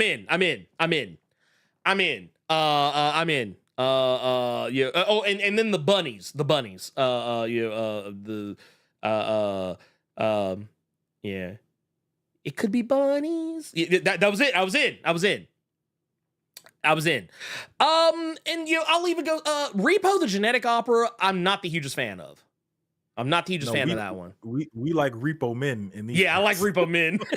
It's funny too because those movies came out around the same time, and I remember there were so many people like, "Oh no, man, Repo Genetic Opera is better." I was like, "Man, look, you can have that opinion, but I'm gonna watch this Repo Men over here because I like this better." But no, for me, one of my favorite episodes of Star Trek: Strange New Worlds is the musical episode.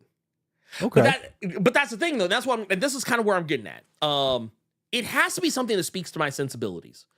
I'm not the hugest fan of Tim Burton, but I do like Sweeney Todd, which I think did Tim Burton do that one? I think he did. Okay. I think he did. If he didn't, I know Johnny Depp is in it and Helena Bonham Carter is in it, and the motherfuckers don't go nowhere. Yeah, I'm about to say, and them motherfuckers don't go nowhere without Tim Burton. So I don't know, but anyway, I liked Sweeney Todd. I don't love it. I liked it. Yeah, I don't love it. I like it. I also really like Rocky Horror Picture Show because it's silly and it doesn't take itself too terribly serious and just has a lot of fun. Also, it's Tim Curry. Tim Curry is the whole reason I showed up for that. Black Phoenix hit the nail on the head. Like but I'm not gonna say it like he said it, but you like musicals, just not all. Just not all of them. Yeah, just not all of them. And I'll take another one. My favorite musical of all time, Favorite musical of all time. Favorite. Easy. Across the Universe. Okay. Only because it's a musical set to Beatles music. It's a win. It's a win. Also, yeah, I will agree. I saw somebody bring up Disney movies. Disney movies are technically musicals. Almost all of them are musicals. I got a timeout nerd March for that. What that is it? Is Hustle and Flow technically a musical? No. I got to time you out for at least 10 seconds. I got to time you out. Oh, goddamn. Why? Well, I tell you what I will say too. Little Shop of Horrors, that's another one. Actually, I tell you what, Little Shop of Horrors is tied with Across the Universe. And I'll say this because purely off the strength of you'll be a dentist. No, I cannot. I despise that movie to this day because that plant scared the shit out of me when I was young. The other one. It's supper time. It's supper time. It's supper time. It's supper time. Yeah, dude, yeah. I'm sorry. I got you. You got to give it up to the Four Tops. You got to give it up to the Four Tops. I cannot. You don't know how much Feed Me Seymour used to scare the shit out of me when I was younger. I would literally hide in a fucking closet to be left alone. Hearing that. No, I hate that fucking movie. Oh no, that's what it was. I'm a mean green mother from outer space, and I'm bad. Mean green bad. Yeah. Also, did you ever notice that was Pam and Gina in the background singing? Yeah, No. that was Pam and Gina. Before Martin. Let me see if I can actually. I'm gonna see if I can find this. You know what? Since you bringing up that musical aspect real quick, how was it? Terrible. Did it kill certain scenes? Was it okay? There it goes. Terrible. It was terrible. Here it is, right here. Boom. Yep, that was those were the singers. Okay. That was Pam and Gina. Wow. I was like, Lord, ain't that about a bitch? I remember the day I learned that, it fucked my whole head up. I was like, ain't that a motherfucker? But no, yeah. Terrible in what? Then terrible in what way? Like the bad music, singing or unnecessary? What? Okay, so Lady Gaga was good in her in her songs. Yeah.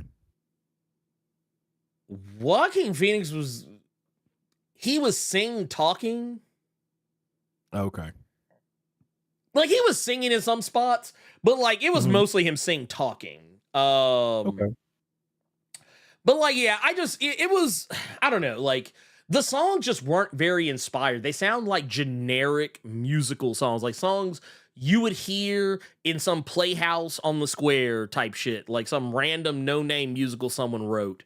Yeah, he was sulking. Yeah, he was sulking. It didn't do anything for me. And none of the songs, okay, also another thing is they do sneak in some actual licensed songs. So even when they're not singing, there's other songs playing and then scenes are playing out to music.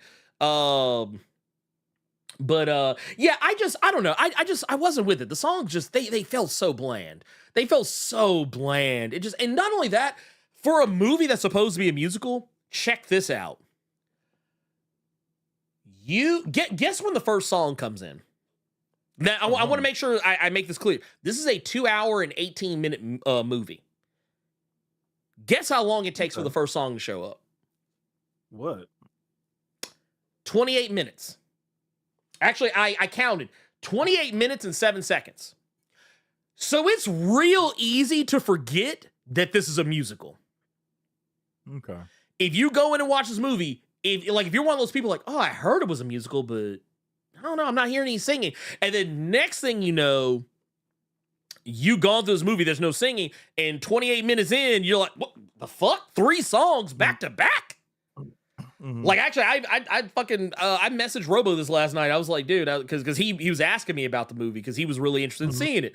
And I was when I told him it was a musical, he was like, "Oh shit!" He said, "It really is one." I was like, "Yeah, it's really a musical." And then I don't understand that, dude. Like, why else would they be saying that shit? Like, well, it was well, because sometimes people be bullshitting. But when I told him, I said, yeah, the first song doesn't show up until 28 minutes in. And then by minute 38, 3 songs have been sung. 3 separate songs have been sung. Okay, And then like, pace, people, you got to pace yourself.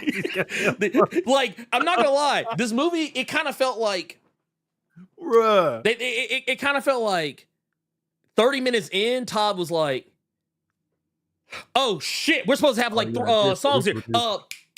Yeah, hey, Lady Gaga, get over here real quick. Get on this piano real quick. Joaquin, just do whatever you're doing over there. Just do whatever you're doing. Anyway, let's yeah, I don't know. It was silly. It was very silly. That Oscar went to y'all head, man. That Oscar y'all fucking brain. Dude, it really did. And honestly, this movie's not better for it. It's not better for it at all. Like, honestly, the whole time I was watching this movie, I wanted to do the scene that Lady Gaga did in all the trailers. I was like, okay, yeah, get me up out of here. I need to retire my jersey so I can be done with this. I need to get this up out my brain. Yuck. But yeah, that was that. And I guess now I feel like it's okay to get into. Okay. I will say this before we get into spoilers. Yeah. Well, 2 things. One, in regards to the music, this movie is only a musical because Lady Gaga is in it. I promise you. I guarantee you it is only a musical because they got Lady Gaga. They're like, well, she got to sing. Which is real nasty because I saw somebody in the chat. I don't know who said it though. Y'all gonna let me know y'all said it. But somebody said that like they made the point to say that she can act. She was in that Gucci movie I completely forgot about. So this woman can act. Yes, she was in A Star Is Born, but she wasn't just singing alongside Bradley Cooper. She was fucking acting too. So you ain't got to have her singing shit. American Horror Story. That was gonna be my main one. That's why he became such a huge fan of her, was because of American Horror Story. She was acting her ass off, slaughtering everybody like she was a fucking vampire. But you ain't got to put singing in that shit, man. Yeah, she was. She's a good act. Like, and that's the thing. I think she takes to acting the way she takes to singing. She's equally good at both. And I remember I was incredibly skeptical when she first started really getting into like more acting roles. I was like, people only hiring her because like she's really popular, she can fucking sing. And they're gonna put her in some shit where she can sing so she doesn't have to fucking act. And then I was like, you know what? I'm so happy to be wrong. She is actually a legitimately good actress. Like, I actually, like, honestly, I would have rather have, okay, so you know how, God, who was it that did those books? You know how we had the book Joker and then we had the book Harley? That was, Joker was Brian Azzarello. Okay, who did Harley? Who did the Harley was kind of like similar? Was that also? Who did it? Either way, whether it was Brian Azzarello or not, that's what I think they should have done. Instead of doing a Joker sequel, it should have just been a Harley Quinn movie because I think it would have gone over better. I think a Harley movie would have been the better option. And the thing is, I feel like Todd knew he didn't have a sequel in him because he's actively said that he does not have any plans to revisit this universe after this movie. I bet you don't. As much as your shit getting dunked on right now, I bet you don't, big dog. Yeah, he's done, and there's actually a good reason for it, other than the fact the movie's bad. But also, getting away from that, this movie doesn't even have a message or anything really to say that it wasn't already saying in the first film. I think the only thing, in the first movie, the whole thing was about mental health and how the criminal justice system and criminal psychiatry are pretty much fucked. Like, there's no, they don't actually help people. But also the message of the first, that's the message of this film. The same message. The only thing they add to it is that they add in a component of, do people love you for who you really are or who they think you are? That is the component, that the question they pose to you. It is the only thing of legitimate worth in the whole movie. But even that is kind of a message of the first movie, just from a different aspect. Whereas in the first movie, it was about, do the people love you because who you are because of who they think you are. And that was just, Joker gaining notoriety. In this, it comes from a romantic perspective, but like it's still the same message. It's chewed up and regurgitated out the same way Todd Phillips has done all the Hangover movies. It's the same thing here. This movie is a joyless carbon copy of the first movie. The only thing they did was add Harley Quinn. That's the only thing they did. But yeah, that said, let's get into our spoilers. Let's get into our spoilers. Before we do, I'm just checking real quick. We got out here. We got man, I appreciate that. So we got Tariq out here, who hooked us up. We got us a $25 super chat right here. Didn't even say anything. Just dropped the money and said, "Here you go, man." Appreciate it. Hey, look, I ain't mad at you. I am not mad at you. We appreciate the love, man. We appreciate it to the highest level of appreciativity. Hope you're doing well. I'm gonna go on to say that I said for the love of the game. Hey, That's we what's appreciate it. Hey, That's what's up. we appreciate it. We're gonna get into the spoiler section now. Okay, Joker Folie à Deux. Spoilers. I saw somebody else say this earlier. The pretentious French subtitle kind of already lets you know this movie's hoed. Look, I had a joke for this. I was like, Joker Folie à Deux, more like Joker un vieille connerie. Joker, some old bullshit. I don't know, man. I was getting vibes of Pierre Escargot when you tried to sound the word. I'm sorry. It was probably a piss poor translation because I don't speak French. But yeah, it was this is some bullshit. Folie à Deux. I mean, that's basically what it is. So, okay, I'm going to spoil the fuck out of this movie. I'm just going to tell you right now. This movie, it is trash. You're not going to go see it. You're not even going to watch it when it's on VOD. You're not going to. Don't lie to yourself. So we got the reason why you're not getting another Joker, sequel, it's not just because Todd Phillips doesn't have any other story to tell. Mm-hmm. It's because Arthur Fleck gets killed off. He gets killed off at the end of the movie. He's done. His jersey got hung up. It is hanging from the rafters of Arkham Asylum. That motherfucker is done. And it's funny too because it's all because of what I said earlier. The message of, do people love you for who you really are or who they think you are? So the whole movie is, as we talked about, it's about Joker and Harley being together. And the question becomes, and this is something that's kind of played with early, is does Harley really love Joker? Yeah. Or does she just simply admire him or who she thinks he is? And it's the latter. It's the latter because she thinks that Joker is the real Arthur Fleck.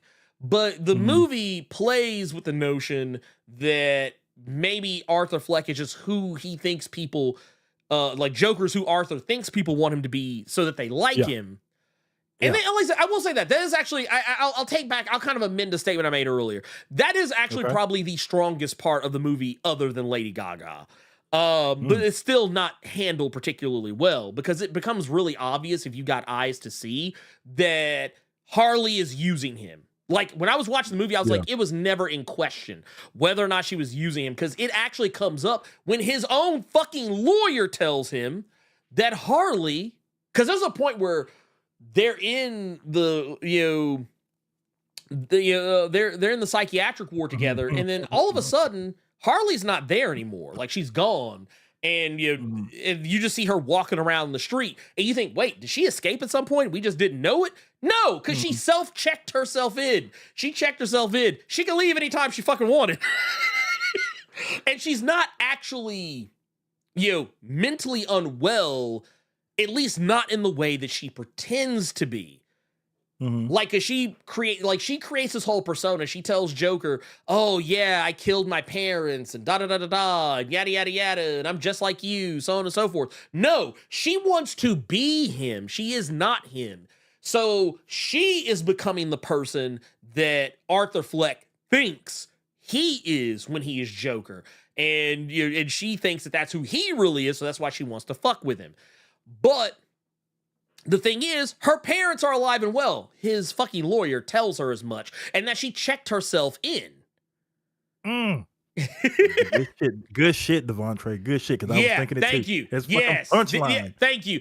They basically made, and here I gotta highlight this because this is punchline. This is punchline like a motherfucker. Okay, this is punchline like a motherfucker. This is like. And matter of fact, that's the other thing. Now, if you're wondering, is she still like a psychiatric doctor? Yes, she is. But like, basically, they don't play it up quite as much. It's just something that's brought up in passing. But yeah, if you are sitting here thinking to yourself, wait a minute, like, you know, if you're asking yourself who the fuck is Punchline, I'm gonna pull her up right here. This right here. Whoa. Zooming in on the Look at you. Sorry, I'm sorry, y'all. I'm sorry. I didn't mean to do that. I want to apologize. I did not mean to do that. But I'll just say just the same. Oh, jackpot. Anyway. Anyway, yeah, basically, yeah, this isn't Harley. Matter of fact, Devontre, I'm so glad you said that because I was not even thinking about that. I was not thinking about it. I got to give credit to it. I got to give credit to you on that one. I was thinking it the more you kept going. But Yeah. The more you went further into it, I started thinking punchline, but originally when you and I talked for a little bit and from the reviews or people giving full synopsis of what the movie was, I kept thinking about Cape Crusader like you did, where she was just putting on an act. She wasn't really this. She was actually really more ruthless and fucked up. So yeah, I was right there with you until you started going more into it, and I started thinking punchline myself. Yeah, no, I like Devontre. He hit it right there. Yeah, no, dude, no, Devontre. I got. Look, you know what? I got to give you your flowers. I got to give you your flowers on that one, dude. You nailed it. You nailed it. That said,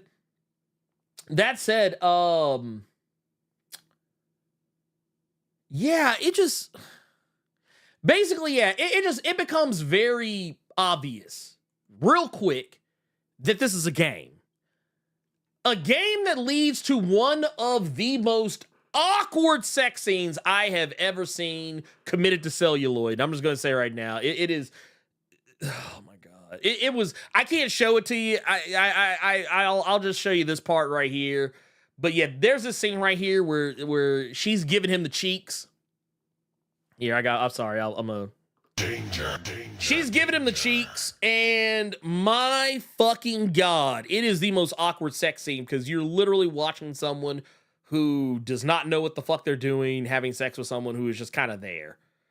And it is weird, it's awkward, I think it's supposed to be, but I was like, man, y'all could have left this shit out. But they had to put it in there, I guess, because there's a subplot where Harley says that she is pregnant. I'm going to tell you now, she's not actually pregnant. Or at least, if she is, there's a song she sings when he asks her about it later at the end of the movie, where it's kind of like, She says she says, I think she sings something to the tune of it's all entertainment or something like that, or it's entertainment or whatever. Basically kind of letting you know that there was really no child. That's fucked. That is, like, dude, I said this movie, now I will say this. Now, when you get to the end of the movie is, okay, let's get this out of the way. This movie has two really good scenes in it. The beginning and the end. The very beginning is an animated sequence that's a throwback to old Looney Tunes. Like, even before Looney Tunes were called Looney Tunes, like, Merry Melodies even or the some intro shit. was like that. I thought that was dope. Yeah, like that was cool. I thought that part, like, honestly, I was like, oh, dude, this is what you should have been doing. This is what you should have been doing. But now, you get to you get over to the end of the movie, and really that whole third act where the courtroom scene happens. Harvey Dent gets blown off. There's like a huge explosion. They never really tell you who did it. But like, there's a point where Arthur implies that the Joker is not who he truly is. Like, because he's good. Like, basically that's the whole thing. I kind of left this all out. He's facing the death penalty for what he did.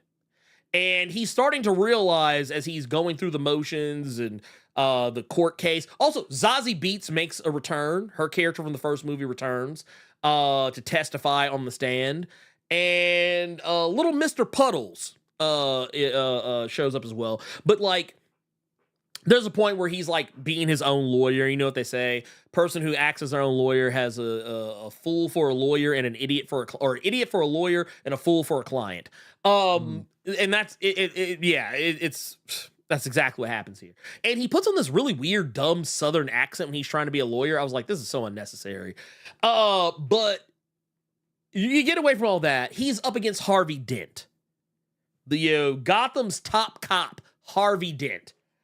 And when the explosion happens, his face doesn't get jacked up like in the way you would expect, but you see him laying on the ground. His face is all like, you could tell he's been like scarred up just a teensy, like there's like blood and whatnot on the side of his face. I guess trying to hint that there's a Two-Face now out there, maybe. I don't know.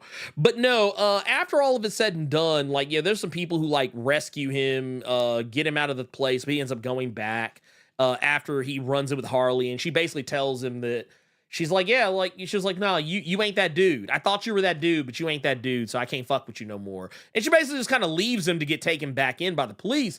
But the reason why there will be no other movie is because when Arthur goes back to Arkham, he gets shanked.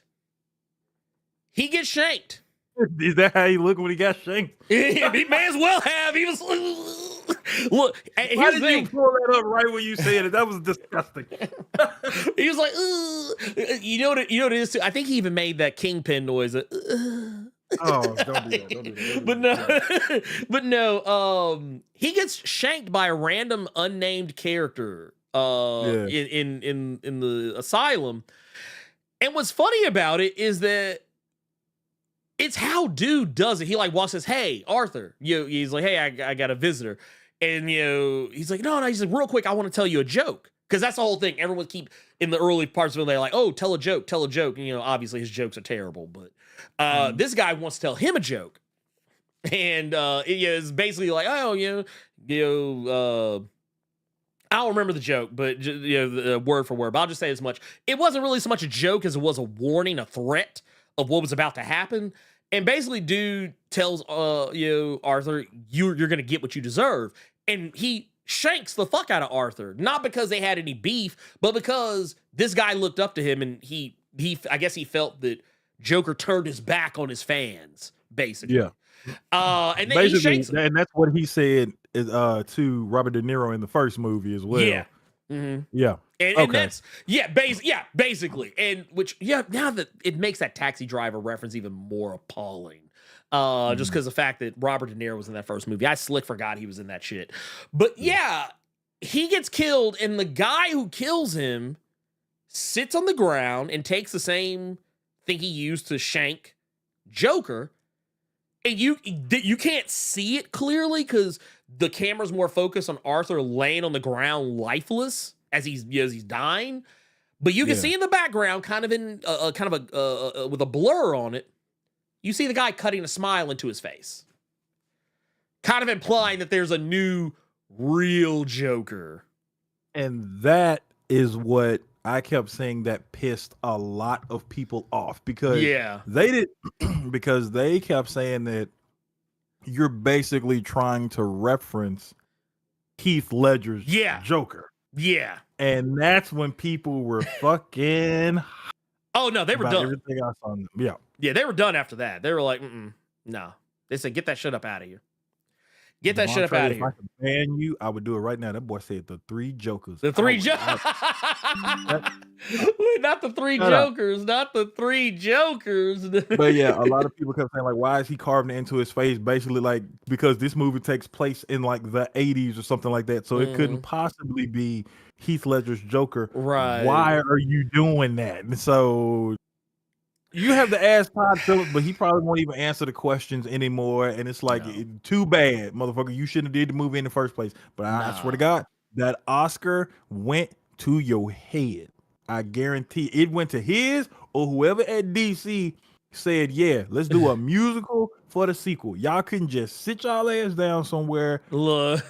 Accept the Oscar. Like, yeah. He's like, You want us to, after the first one, what?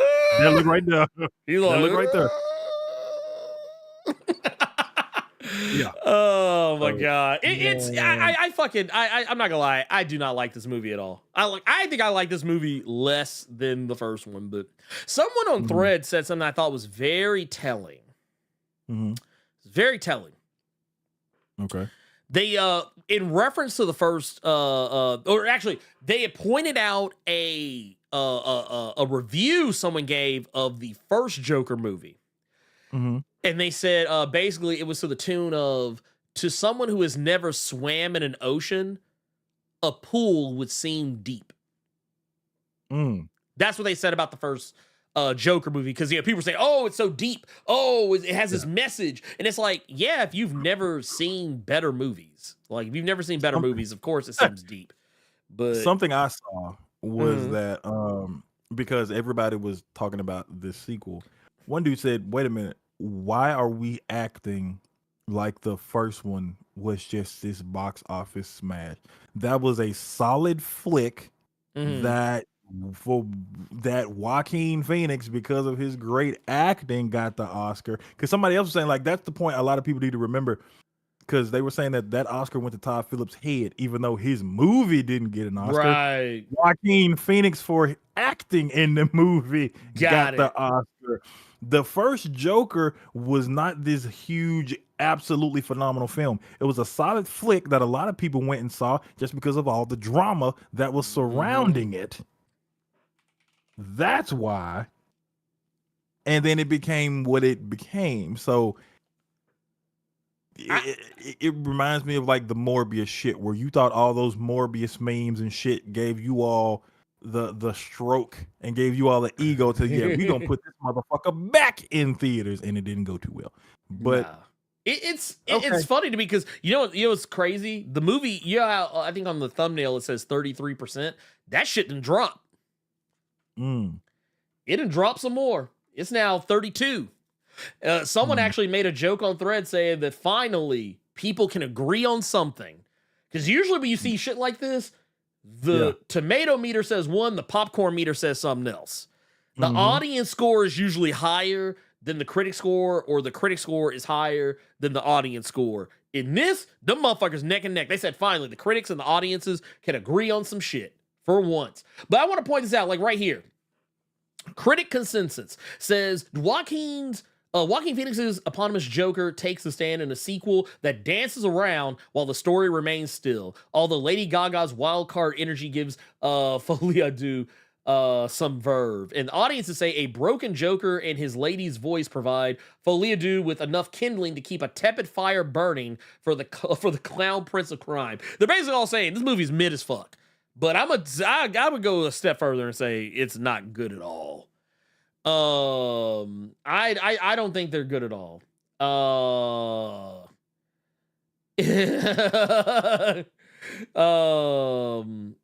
And then what was it?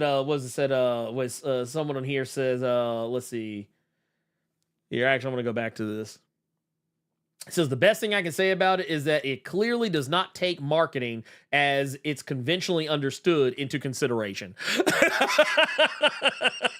It's like, look, man, I'm taken by the audacity of it that Todd Phillips is engaging with concerns from the first time out and refusing to satisfy fan expectations. Too bad it's dull. It's like, bruh, I'm sorry. It just is what it is. It just is what it is.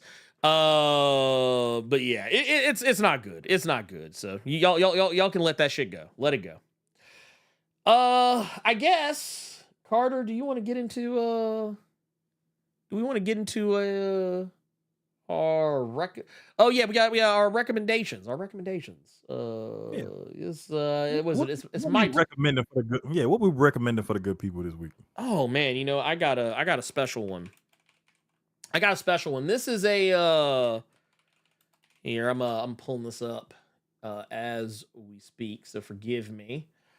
But I got a little one here, one that I am actually a pretty big fan of. It's actually one of my personal favorite. It's not going to be a comic, it's going to be a movie. Whoa. It's going to be a movie because we're in spooky dookie season. It's spooky dookie season. But before we do, real quick, I do want to answer Gokhan Shuri's baby's father's question. We're going to answer a question here.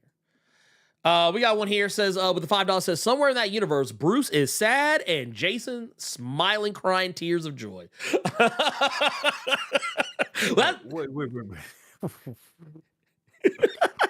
Well, no, talking about how Joker gets clapped. Oh, no. I know what you're talking about. But I just saw a comment saying that basically the way you feel about Joker is how somebody feels about Deadpool and Wolverine. Deadpool and Wolverine had no real meat. It was just sauce. That got to be the dumbest shit I have read this week on the Blerd Cave. The meth you are smoking, stop. Because of my profession, because of the field that I work in, I can actually help you. I can help assist getting you into a rehab facility. I can help assist you with some kind of housing treatment for whatever hardcore drugs you are on. If you want to DM me after the Blerd Cave, I can go ahead and help you out with that. Abso-fucking-lutely, I can help you out with that because those drugs you are on are way too hard, and there is more for you out there in this world than the drugs you are smoking. With that comment, it is the wackiest of the tobacco. It is the wackiest of the tobacco. As a matter of fact, look, listen to this, Ernie. Listen to this. WB and DC offered Disney, the MCU, and Henry Cavill to be the perfect sacrificial lamb to play. And you live in NorCal, so I know you on that shit. So again, you just said that Henry Cavill was a sacrifice to Marvel because of the WB and DC. Again, because of the meth that I have seen a lot of you tarnished on the street smoking. Please just DM me after I am done with the Blerd Cave. I can absolutely help you out, brother. Now, please, Ernie, what are you recommending this week? Yeah. So for me, what I'm going to be recommending this week. Wait, no, there we go. Okay. That's right, because I had them all mixed up. Okay, so there you go. This week's recommendation is going to be a little movie that I really like from 2019 called The Cleansing Hour. Okay. This is a movie about a group of live streamers. They basically are like Twitch streamers. They're basically Twitch streamers. Okay. And their whole thing is that the guy who's the star of the Twitch stream, he's a priest. He's a priest, and he performs exorcisms live on Twitch. And he also hawks merch and all kinds of other stuff. The shit looks cinematic as fuck. Multiple camera angles and shit. But here's the trick. It's not real. It's all stage. It's all fake. Paid actors. He's not even an actual real priest. Yeah. Like the dude is selling holy water that is not actually holy water. It's literally water out the hose out the back of his house. And shit like that. He does not have special priest cloths that he's selling on his website that were blessed at the Vatican. No, none of that. It's all fake. However, it just so happens that a day has come on his live stream Mm-hmm. An actual possession takes place. And there's a demon possessing basically the whole premise is so like the girl depicted on the cover here, the woman depicted on the cover here, she is the girlfriend of one of the people who is working as a producer behind the scenes. And because they had someone else who was supposed to show up and they never do, she has to step in their place. It's kind of like they're calling an audible. So and because she has never been on the camera before, she's not a part of their outfit. No one's going to recognize her and be like, oh, hey, wait a minute. Isn't she from like 2 or 3, 4, 5, street? No, they're not going to be able to do that. So they put her on and she's supposed to pretend that she is possessed. The only problem is that a demon actually takes her over. And now the demon is threatening to unalive this poor child if they stop the stream for whatever reason. Until the demon gets what it wants. And it is to embarrass them, to expose them as the frauds that they are, and also maybe expose some secrets about the entire group that will tear the fabric of their friendships apart. Okay.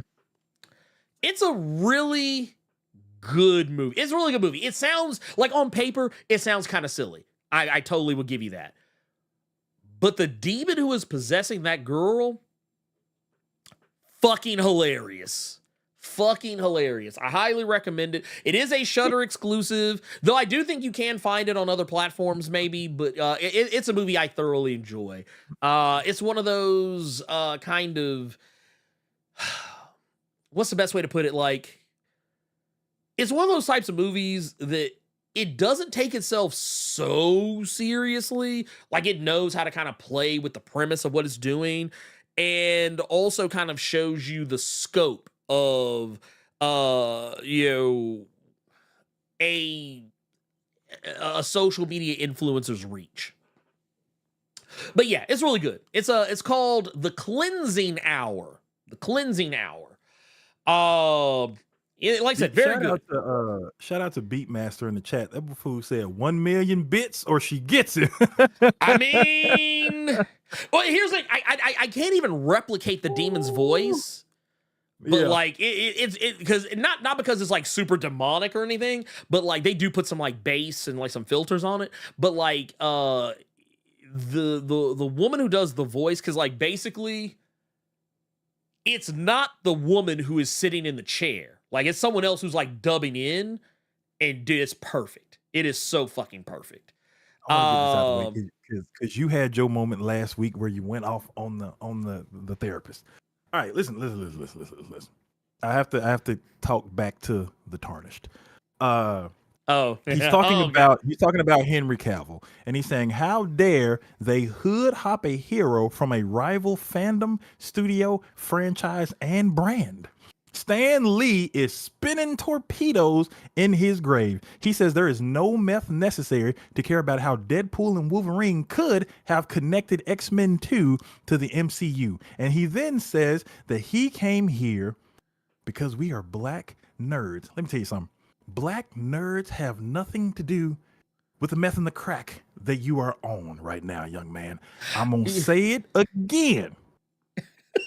Just email me after we are done with this Blerd cave so I can put you and other foul tarnished like yourself into proper facilities to where you belong. After clicking your name and going to your YouTube channel, I can truly see that whatever you are on, it's hard. So I'm going to need you, please, just reach out to me. Just reach out to me, because for whatever reason, you think that if DC and WB have an actor do a role, that means they are property of the WB and DC Comics. So please, also get off the meth and the crack. Also, I'm pretty sure DC didn't offer him up as a sacrificial lamb. I'm pretty sure he was asked to do the role and he said yes. So you can't. Listen. You are trying to talk sense to a tarnished whose mind is already gone. That's your first mistake, Ernie. You can't talk to him like that. Oh no, Okay. here, no, I'm gonna talk to him like this. That's stupid. Use your common sense. This how I'm gonna talk to him.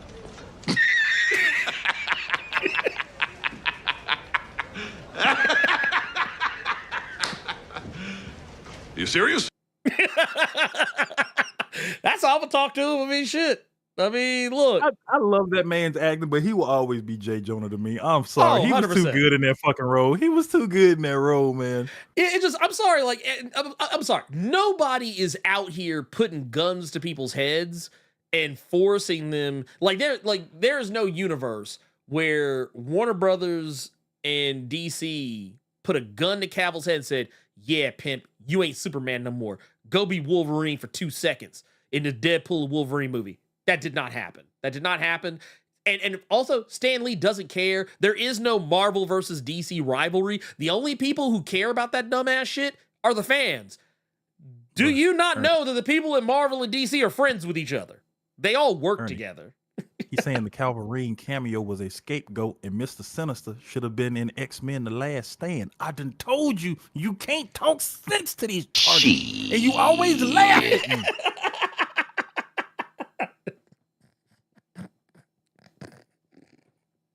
Not all of them get to live in infamy, in Limgrave. Some of them got to go over there somewhere, okay? This is one of them that's over there somewhere, okay? Oh, goddamn. And also, we get the questions, please, so I can help this individual once we are done with the Blerd case. Well, wait, I have to play this one. I just want to make sure we all understand. Fictional characters. Fictional characters. That shit that gets me every time. I'm just saying. I have a whole bunch of them. Actually, but yeah, you gonna make me add the Michael Jordan joint. Like, stop. Get some help. You gonna make me add that. I added a bunch the other day. I'm gonna have to add that one. That was one I wasn't prepared for. But you know, I added this one, Jazz. I don't know if you're still here. I added this one for you. I just want you to know, in regards to the cavalry, in regards to Cavalry Gate. We do not care.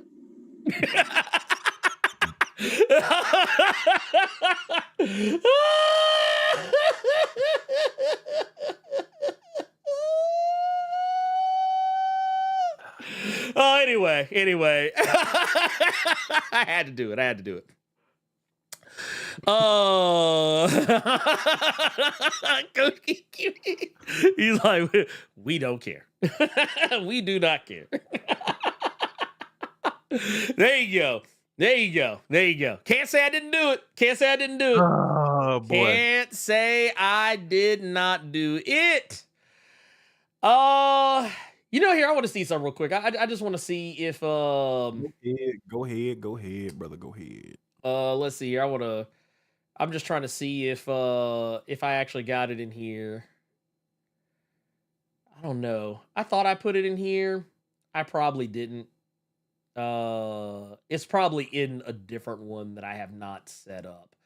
But I'll have it ready. I'll have it ready next time. Don't you worry. I'll have it. But no.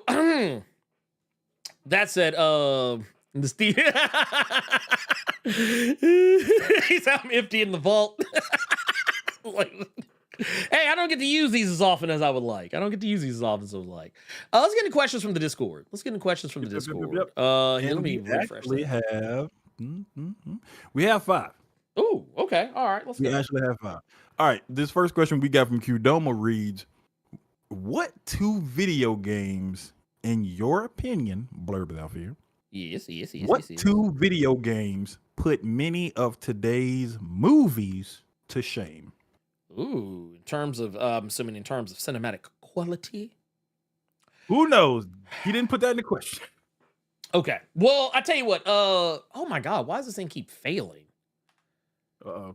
No, not the stream. It's the chat. The little chat thing that I have. It's like it keeps like basically it keeps having to do this thing. So like basically like the chat doesn't show up if it like times out or something. I have to like figure out what's going on here. It's stupid. But anyway, point of the matter is, Man, not gonna lie to you. One of the games I really enjoyed recently, and I think this studio does a really good job of this, because I mean, basically all they're doing is making movies. Movies as video games. But was it Supermassive? I believe is the name. Excuse me. The name of the studio. But they have their the Dark Pictures anthology series. One of the ones I think was called House of Ashes or something like that. That I really liked that one. That was a really good one. And they also did this is not a part of the Dark Pictures anthology, but they also did The Quarry. And I think they just recently released Until Dawn on PC, I think, or is about to be released on PC. Yeah, it's the remake. Apparently they actually put some extra little stuff in there. Okay. I'll have to I might actually have to scoop that up, but I think video games are really eating movies lunch lately.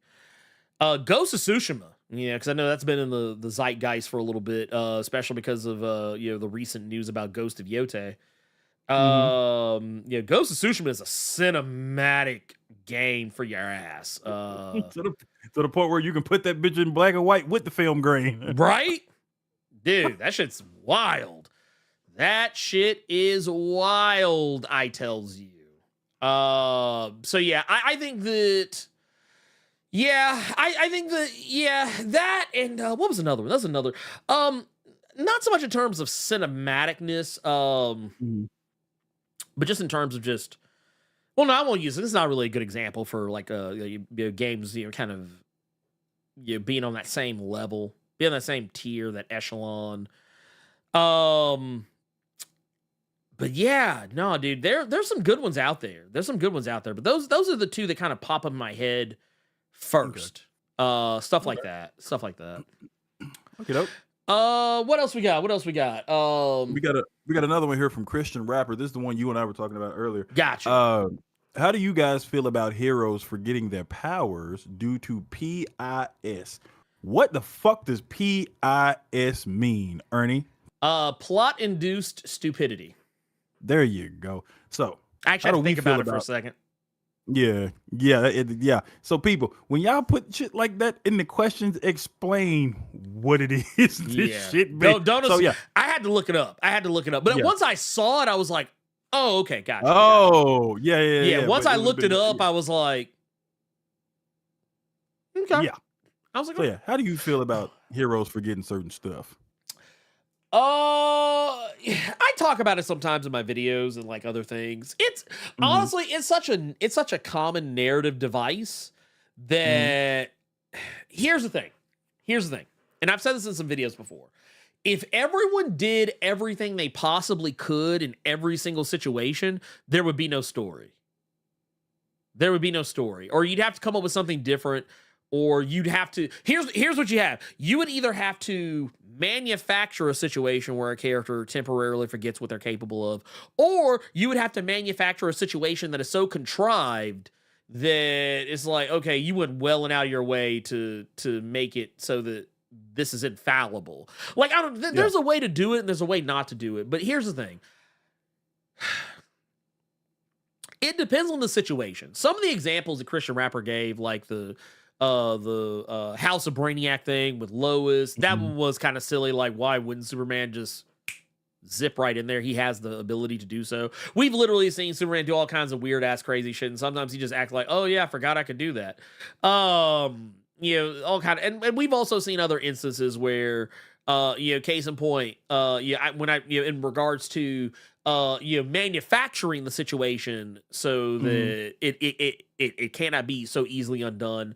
I always like to use examples like the recent Blood Hunt deal. They literally, like, Captain Marvel and Vision both conveniently acted as though they forgot that they didn't just blow a hole in the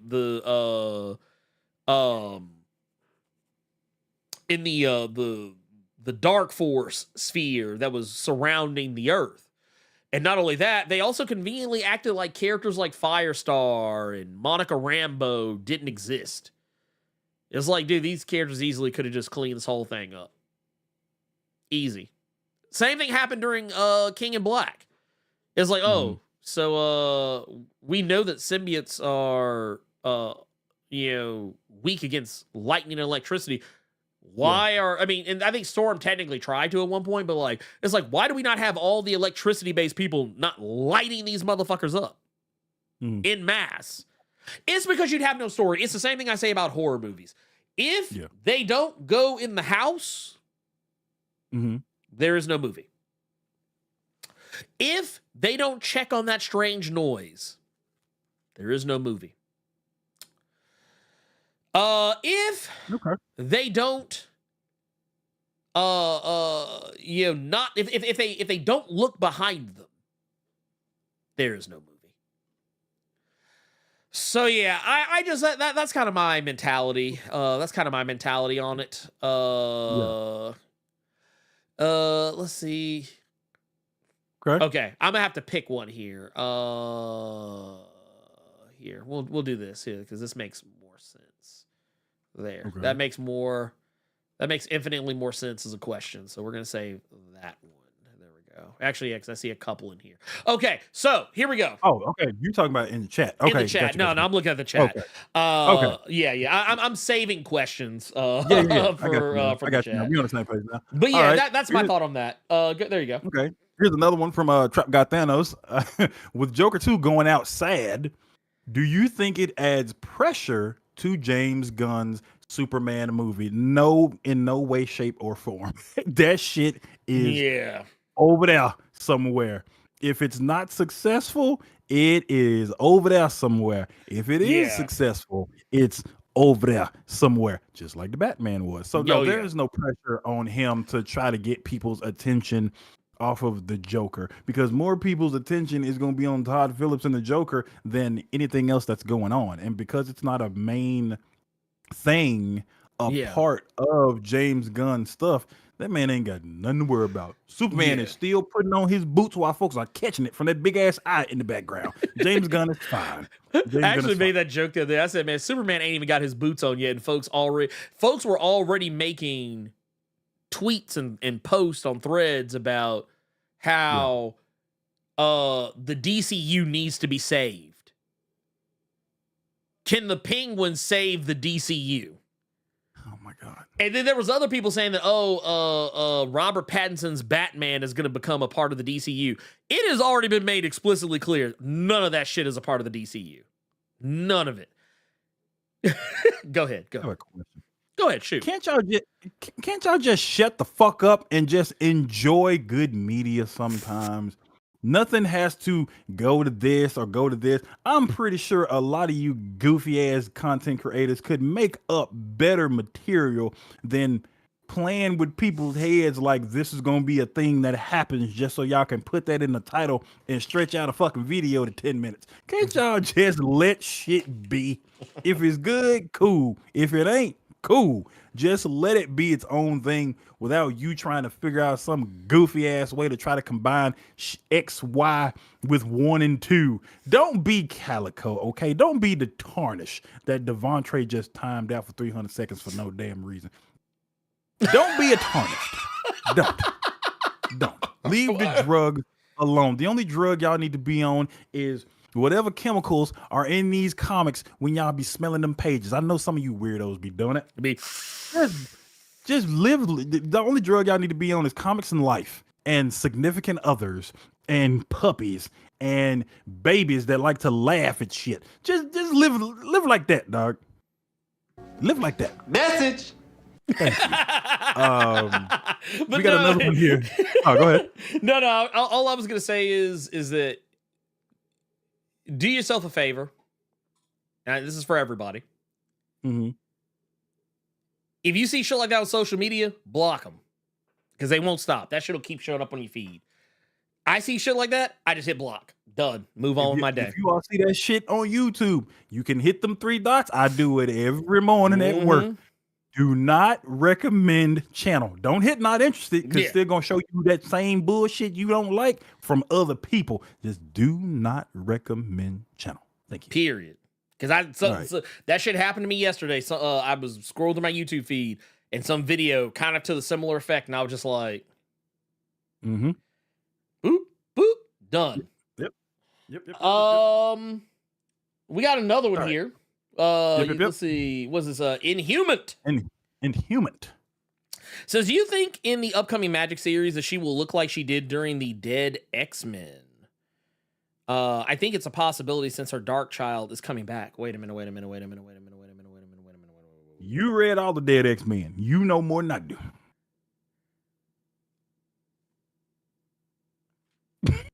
That look on his face like, No, Magic what? wasn't in Dark. She wasn't in Dead X-Men.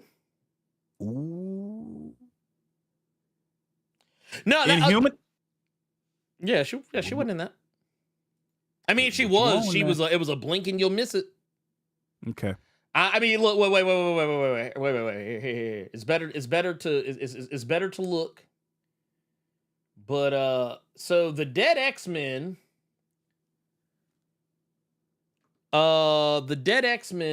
were this group right here.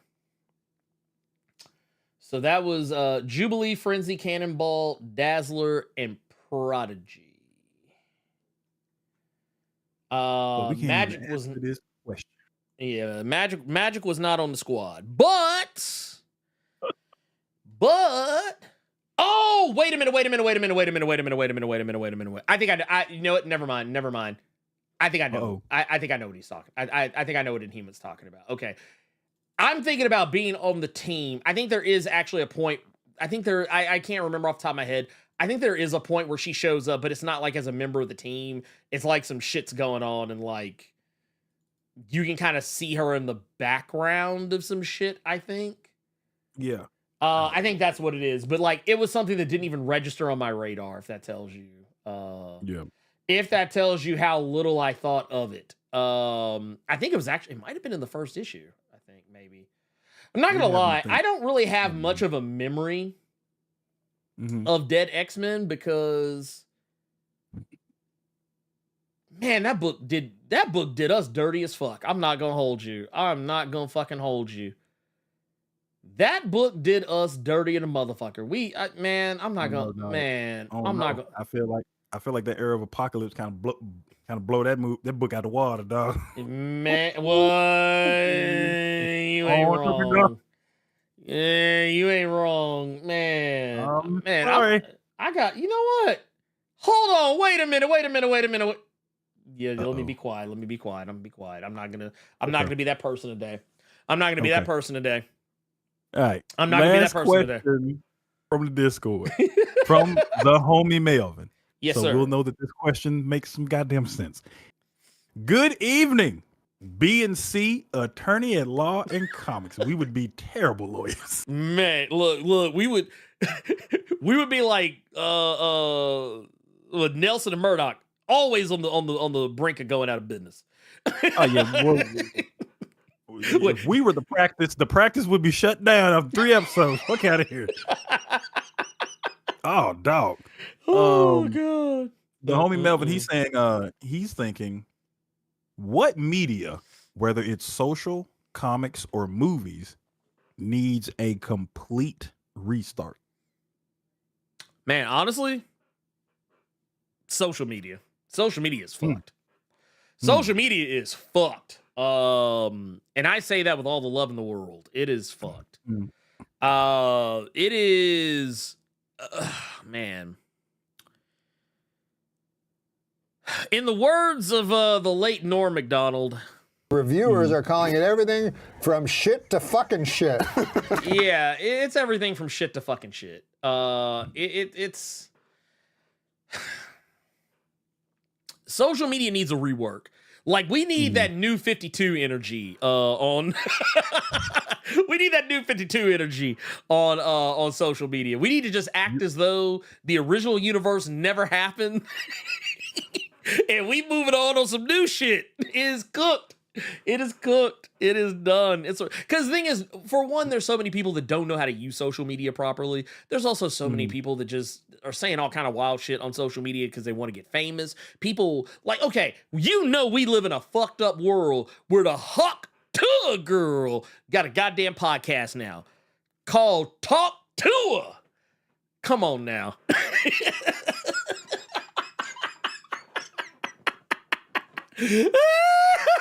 He's like, no.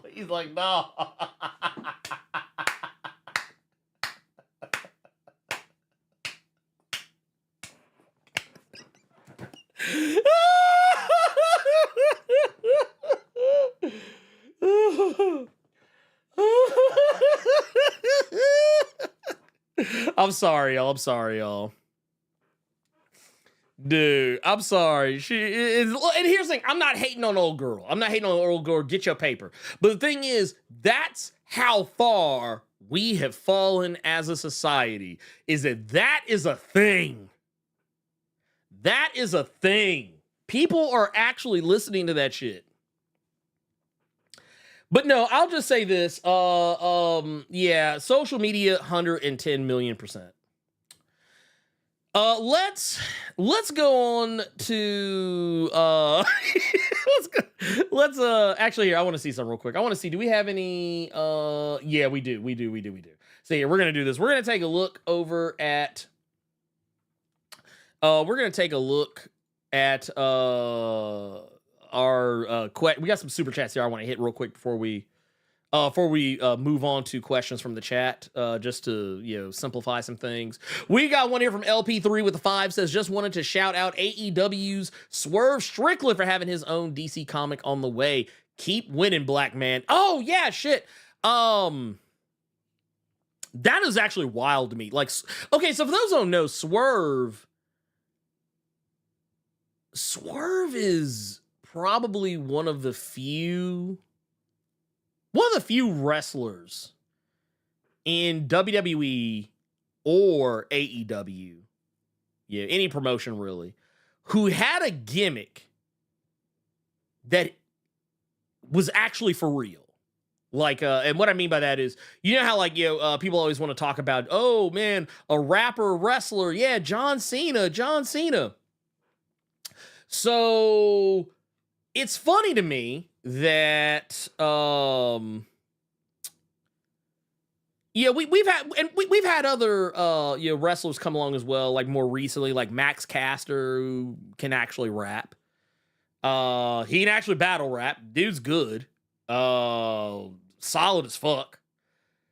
But like Swerve was always kind of about that life. Like I follow him on YouTube, on socials and whatnot. And dude, cat's got bars. He's got bars. He's got some good ass songs. Like, I'm actually shocked that he's not like bigger than what he is. I'm actually legitimately shocked he's not as big as what he is. But but yeah, it's it's wild to me though, because let me see, did I actually save it? Man, let me see if I saved it. I'm looking right now. Where'd it go? I'm looking to see if I actually saved this, because this is something that happened over the week. Let's see here. Maybe I didn't save it. Shit. I don't think I did. Man, lame. 40 lashes for Blerd Without Fear. Damn, I didn't save it. Okay. I'll have to go back and get it most likely, but yeah, there's an issue of Batman, the most recent issue, number 153, I think. He actually pops up in the comic, and it's actually pretty goddamn cool.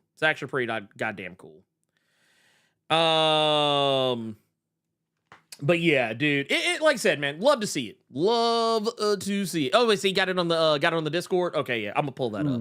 That up. I need to get that. Okay. I thought I had saved it, but apparently I have failed this city. Shameful, I says. Shameful. But yes, getting back to it here, I'm gonna pull this up because I want to share this with everybody. For those of you who are not in the Discord, and I don't know why you wouldn't be, but you should, and there is a link in the description. Or if you do !Discord, whether you're on Twitch or on YouTube, it should pull up a link. It is also in the description on all YouTube videos. But that said, here, I want to pull this up.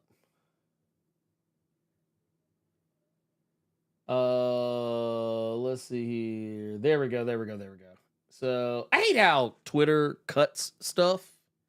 Kind of lame. Not gonna hold you. Kind of fucking lame. Not a fan. Not very demure. Not very mindful.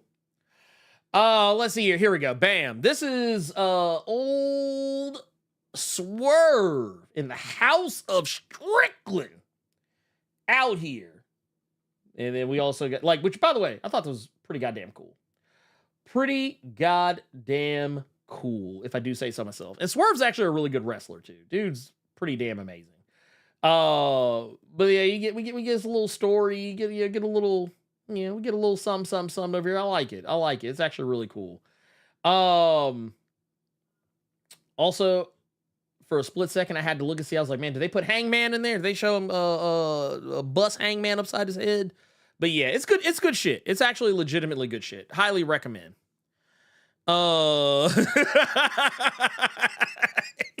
It is actually wild.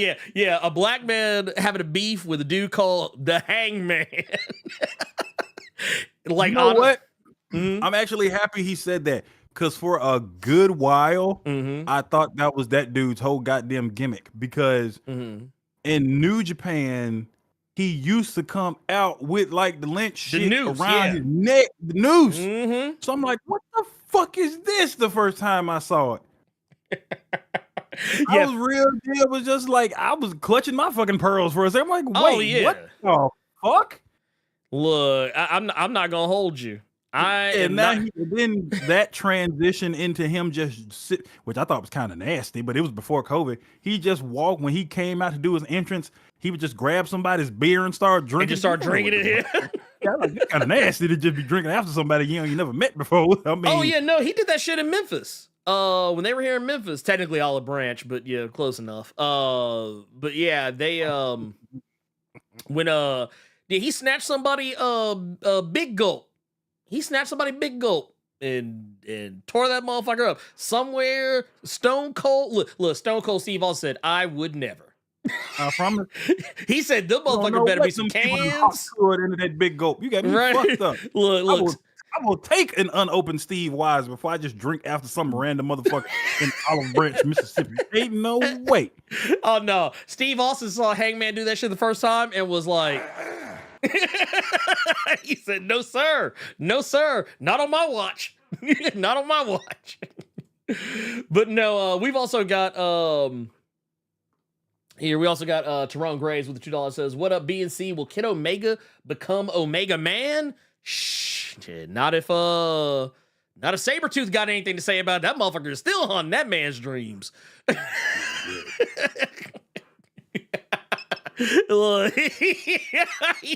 motherfucker's still on his dreams, goddammit.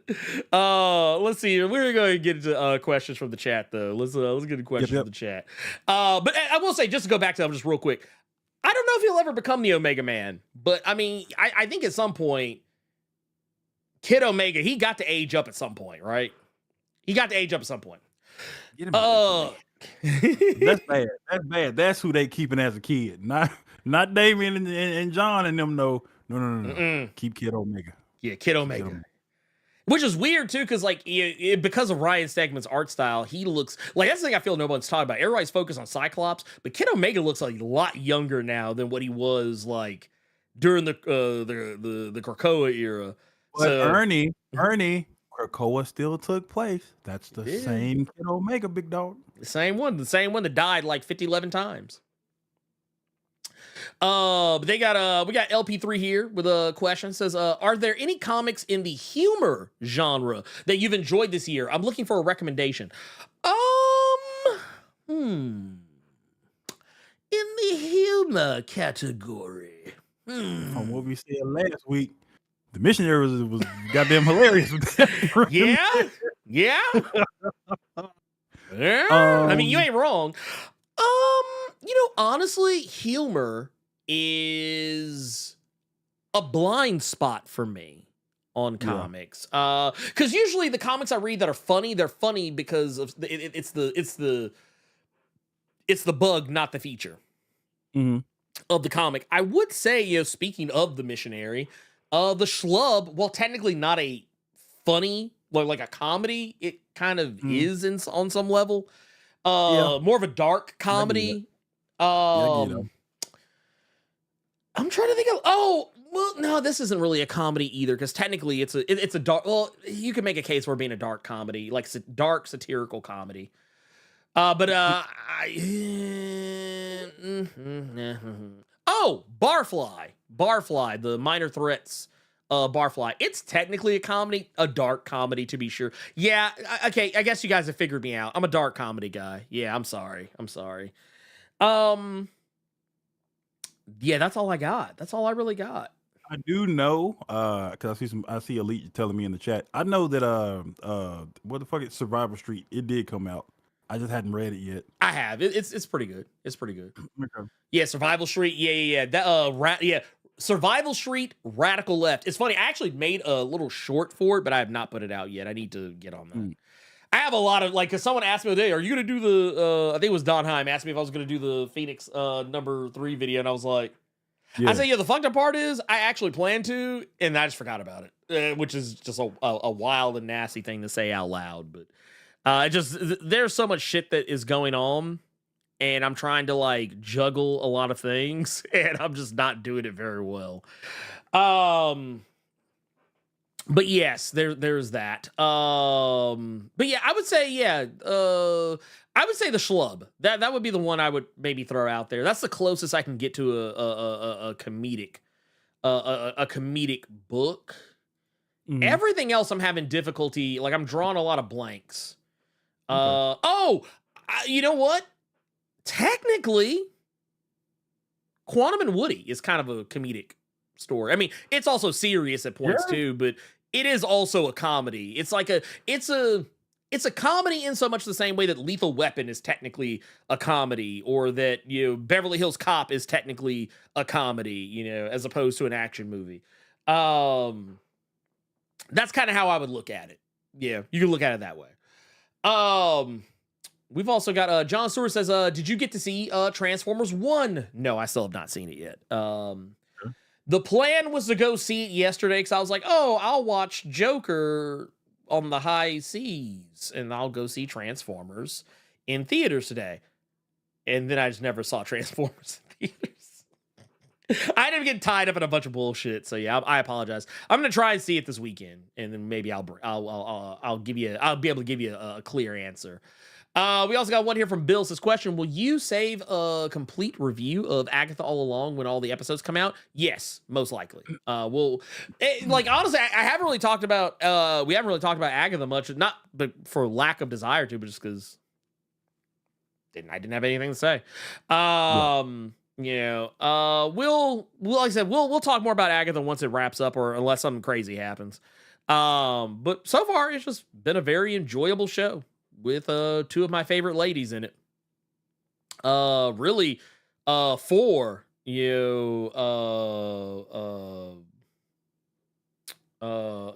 we count Patti LuPone and what was it? Is it Sashir Zamata? Yeah, her. So technically 4 of my favorite ladies. 4 of my favorite people. All together in one place. And this is also, by the way, a Shaq Fortnite collab trailer was revealed yesterday. It was as Shaq as it can get. Wait, did it say Shaq Attack? Was it no, Shaq Attack? It did not. So I actually found out. Boy, that was my biggest fucking complaint. I actually found out about the shit on accident because certain bastards in my Twitch stream like to clip when I get jump scared in Dead Space, but I hit the PlayStation button and I saw it, so I cut on Fortnite immediately. Do you know that fucking meme of him like doing the shoulder shake shit, like this little bullshit? Yeah, that is an emote. Oh, it's a fucking emote. Wait. Well, I don't even know if they can do this. Like, do they have the one where he's like all like? No. Okay. You remember the one where I think he was dissing Kobe at that time when he was doing DJ booth shit? That's an emote too. Oh my god. That's an emote too. Oh, why? But yeah, you and me on the same page. I said they would have had some money had they had one of his variants be a Shaq Fu skin. And I actually looked at his feet. I could not tell if those were Reeboks or Shaqs that he was wearing. But stop it. Yes, Shaq is in Fortnite now, dog. Oh my god. Well, let's see here. We have got G Martinez Mac here with questions. What is going on with the accurate portrayal of diverse characters impacting? Oh, I get okay. What is going on with the accurate portrayal of diverse characters' impact on mainstream storytelling and art, literature, comics, media, and movies? Well, here's the thing. The problem is that I think that the people who are engaging with that sort of thing genuinely don't really have much of a problem with it. It's the people that are disingenuously engaging with it. Case in point, I'll go back to the Ghost of Yote business. Here's the thing. All the people that are complaining about a female samurai being in that game, you just told me you didn't play the first game. You gotta keep that same energy. Fucking Kill Bill then too. Yeah. Oh no, 100%. I don't ever want to see. If you can't. Bro. Look, matter of fact, if you can't rock with Ghost of Yote, I bet not ever see your ass talking about Blue Eye Samurai. I bet not ever see your ass talking about Kill Bill in any kind of a positive light. Matter of fact, I bet not ever see you even so much as bring up Salt or Atomic Blonde or any don't look. Yeah. You just got to take that L. Man, you just got to take that L. That is nuts. That is actually insane. Y'all got problems. But no, like the thing with like the reason why I chose Ghost of Yote is just because there's literally a character that is in the first game who you are trying to recruit who is a whole ass samurai woman. She's a woman who is a samurai. I mean, you just told me, like, when I saw people say that, I was like, you didn't play the game. You did not play the game. Stop lying. You did not play the game. Oh. But yeah. Jazzy, I'm not gonna lie. I don't know how, but somehow you just made me feel kind of slick old. I ain't gonna hold you. I hadn't heard Salt in a while. That's one of my mom's favorite movies. Look, hey, y'all leave Salt alone. Y'all leave Salt alone. She ain't done nothing wrong. But no, like the badass woman protagonist. I'm sorry, this isn't new. Like I was LL Melvin just said it. Alien and Aliens, the Alien franchise. You go back to the pulp era comics days. Hell, yeah, like dude, Red Sonja, who's been around for a long ass time. Like, I mean, I'm sorry, but La Femme Nikita. I'm sorry. Nikita. You can't sit here and complain like, oh, what was that? I saw people mad about that ballerina trailer, the one that's like the spinoff of John Wick. That movie been in goddamn development. This is not something they just pulled out of their ass, and that shit look. So I don't know about that entire movie, but that scene where she put the grenade in that motherfucker's mouth and hid behind the door, and that shit just blew up. Dude, that was wild. That was wild. That was wild. Insane. Yeah. Oh yeah, what was it? Sorry, Yuri G just said right here. Xena. I watched every goddamn episode. Oh yeah. Oh no. And here's the thing. Shit still hold up. To the day. Really? To the day. To the day. It's in the thing. I know. I saw it. But I just didn't know. Look, because every time she did it, I'm like, oh yes, it's over. I was like, well, when you hear that, it's a wrap. Everybody got to go. My grandmother started doing that shit. That's how you know she was trying to swing on one of us. She would just start screaming like that. If we got on her nerves too much, she would do the Xena scream and then swing on us. It was fucking hilarious. Look, I thought you said she was gonna take her shoe off and be like, and then throw that motherfucker at you. Oh yeah, dude, The Long Kiss Goodnight. That's another one. That's one of my favorite movies. Yeah. Matter of fact, bruh. They better not do a goddamn. Nah, don't ruin that movie. Leave that shit where it was. It does not need a sequel, Nerd Large. Also, because I'm gonna say it right now, I don't know if y'all done seen. I don't know if Gina Davis could do it. I don't know if she got one of those. I don't think she got one more of those up in her. I don't know. Oh, is that in there? Is that in there? Long Kiss Goodnight. Yes, it is. Yes, it is. I'll play that shit in Discord right after we done. I am not playing. I love that movie. It's good. That John is fire. Don't play. Don't even play. But no, I think a lot of that shit's disingenuous. I think a lot of it's disingenuous. I think a lot of people are just, it's much ado about nothing. There's no real actual outrage or I don't know, whatever other word you want to put with it. But yeah, it's not real. It's not real. It's fake news. It's fake news. And then we got another one here, because I kind of lost track of some others. We're just gonna take this one because it's right here. We got one here from White Tube Noob says, "Are people really freaking out over a female samurai in games when they have existed in actual history?" Yes, them motherfuckers have lost their goddamn minds. They are losing their minds. They're losing their minds over.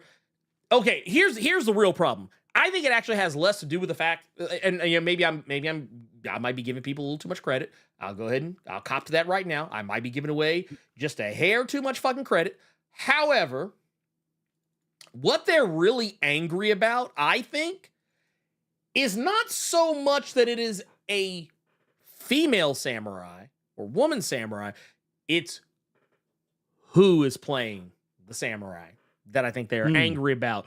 Because for those that don't know, the Ghost of Yote's protagonist, as depicted here, is portrayed by none other than NB actor or performer. I don't know. We'll say actor. Erika Ishii. You scared the shit out of me, boy. You scared the shit out of me, dog. What? You said NB, and I thought it was finna be some Asian fucking WNBA star, and I was gonna scream. No. You just said NB, and it scared the hell out of me. Okay. Yeah. Okay. I said NB for not NB is another term for non-binary. What, non-binary? Okay. Yeah. Erika Ishii is they them. Erika Ishii is they them. I actually did not know that. Like I'm kind of a recent convert to the church of Erika Ishii, and someone put me on game, and I was like, oh snap, I did not know. Like I wasn't like referring to Erika as she, but I used like a feminine term. I think I said like I was like, oh man, Erika's on some queen shit, and I was like, and then someone was like, well, technically, and I was like, okay, all right, yeah. I was like, that's fair. I was like, you know what? Hey. I can't even ask my question. I can't even ask my question. Is Erika good in the role? Well, and that's why I can't ask that question because the game not out yet. No. Okay. So here, I'm gonna put you on game. Yeah. You've probably seen Erika in things before and just didn't realize. Okay. Erika is Sector. Okay. The in Mortal Kombat 1. The new Sector in Mortal Kombat 1. Okay. Yeah. Okay. They are the new Sector. My question is like, what the fuck are you crying for? Mm-hmm. We don't even know if Erika is killing the role in that game or if Erika's not. Like, what the fuck? Like, shut up. Shut up. And then also Cyberpunk. They play a character in Cyberpunk as well. Actually, they're in a lot of games. Erika is in quite a few. They have like a pretty huge body of work under their belt. But I think people just got mad because they know they won't be able to. I don't think it's that. I actually wonder if people are like subconsciously afraid that they're going to have to refer to the main character as they them, which I don't know if that will be the case or if it even fucking matters. I'm sure the guy from Heels versus Babyface is going to be very angry. I know you won't be angry from this 1999 super chat from Fearless Mo. Nah. And Blur Without Fear, that's what they should have named it. Joker, Much Ado About Nothing, Championship Edition. Get those likes up. Hey. Thank you for 1999. Dude, that's what I'm talking about. The Championship Edition, bro. You know what? See, okay, the Championship Edition holds a very special place in my heart because I know Gearless and I are of a similar of a similar age, and I remember the first time I saw Championship Edition, it was the broken one at the bowling alley, the one where like if you threw the fireball, you threw like 12 of them motherfuckers. Like 30 fireballs would go across the screen. So like, yeah.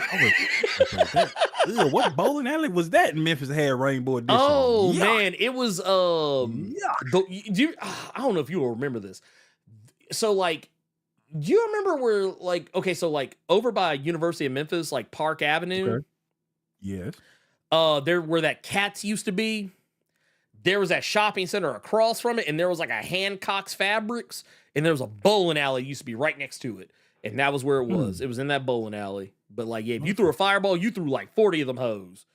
You'd be like, Hadouken! And then it would be like you couldn't even dodge them. You just had to take that L. You just had to take that L. You was getting hit. You was getting hit. Yeah.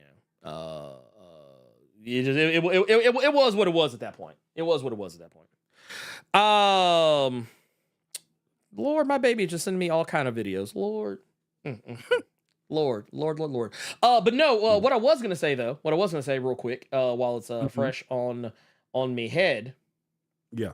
Y'all, we're getting that much closer. I've checked the numbers. I've run the numbers. I've had Tony Stark run them twice. Oh God. I've had Tony Stark run them twice, 3 times, 4 times, 5 times.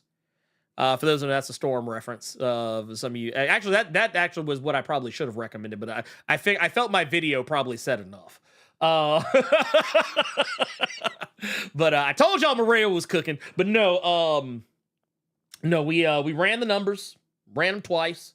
So nice that we ran them twice. We're at 99.6K subscribers. So we're getting that much closer. So you know what you get. Actually, I told you I'm promising a couple of things here. Actually, 2 or 3 things here. One, you're gonna be getting a very awesome video coming your way once we hit that 100K as a thank you to everyone. As a thank you to everyone who supported this channel and helped the channel grow. There we will also be doing a console giveaway. We hit that 100K, so hey, let's get there so we can do it. I'm just saying. Yeah, it does feel like, was it at least you get like 2K every week or something, or now or something? It feels that way. It feels like that way. But I'm hoping so. I'm hoping we get there. I know we're gonna get there, but I mean, it's getting there. It's getting there. I'm happy to say. Also, thank you, Gearless, for that. 1999 in the super chat. We have also one other thing I kind of want to bring up real quick is some of you may have already seen it. I don't know. Let me pull it up here because I know for a fact that it's something I want to make sure everyone's keeping up with. Here we go.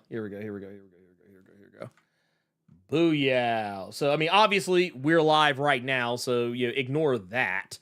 But also, next week, this coming Friday, I will be doing an auction with Dynamite Comics. Dynamite Comics is goodly enough to come onto the platform. They're going to be doing, it's a claim sale, but they've actually showed me some pretty cool stuff.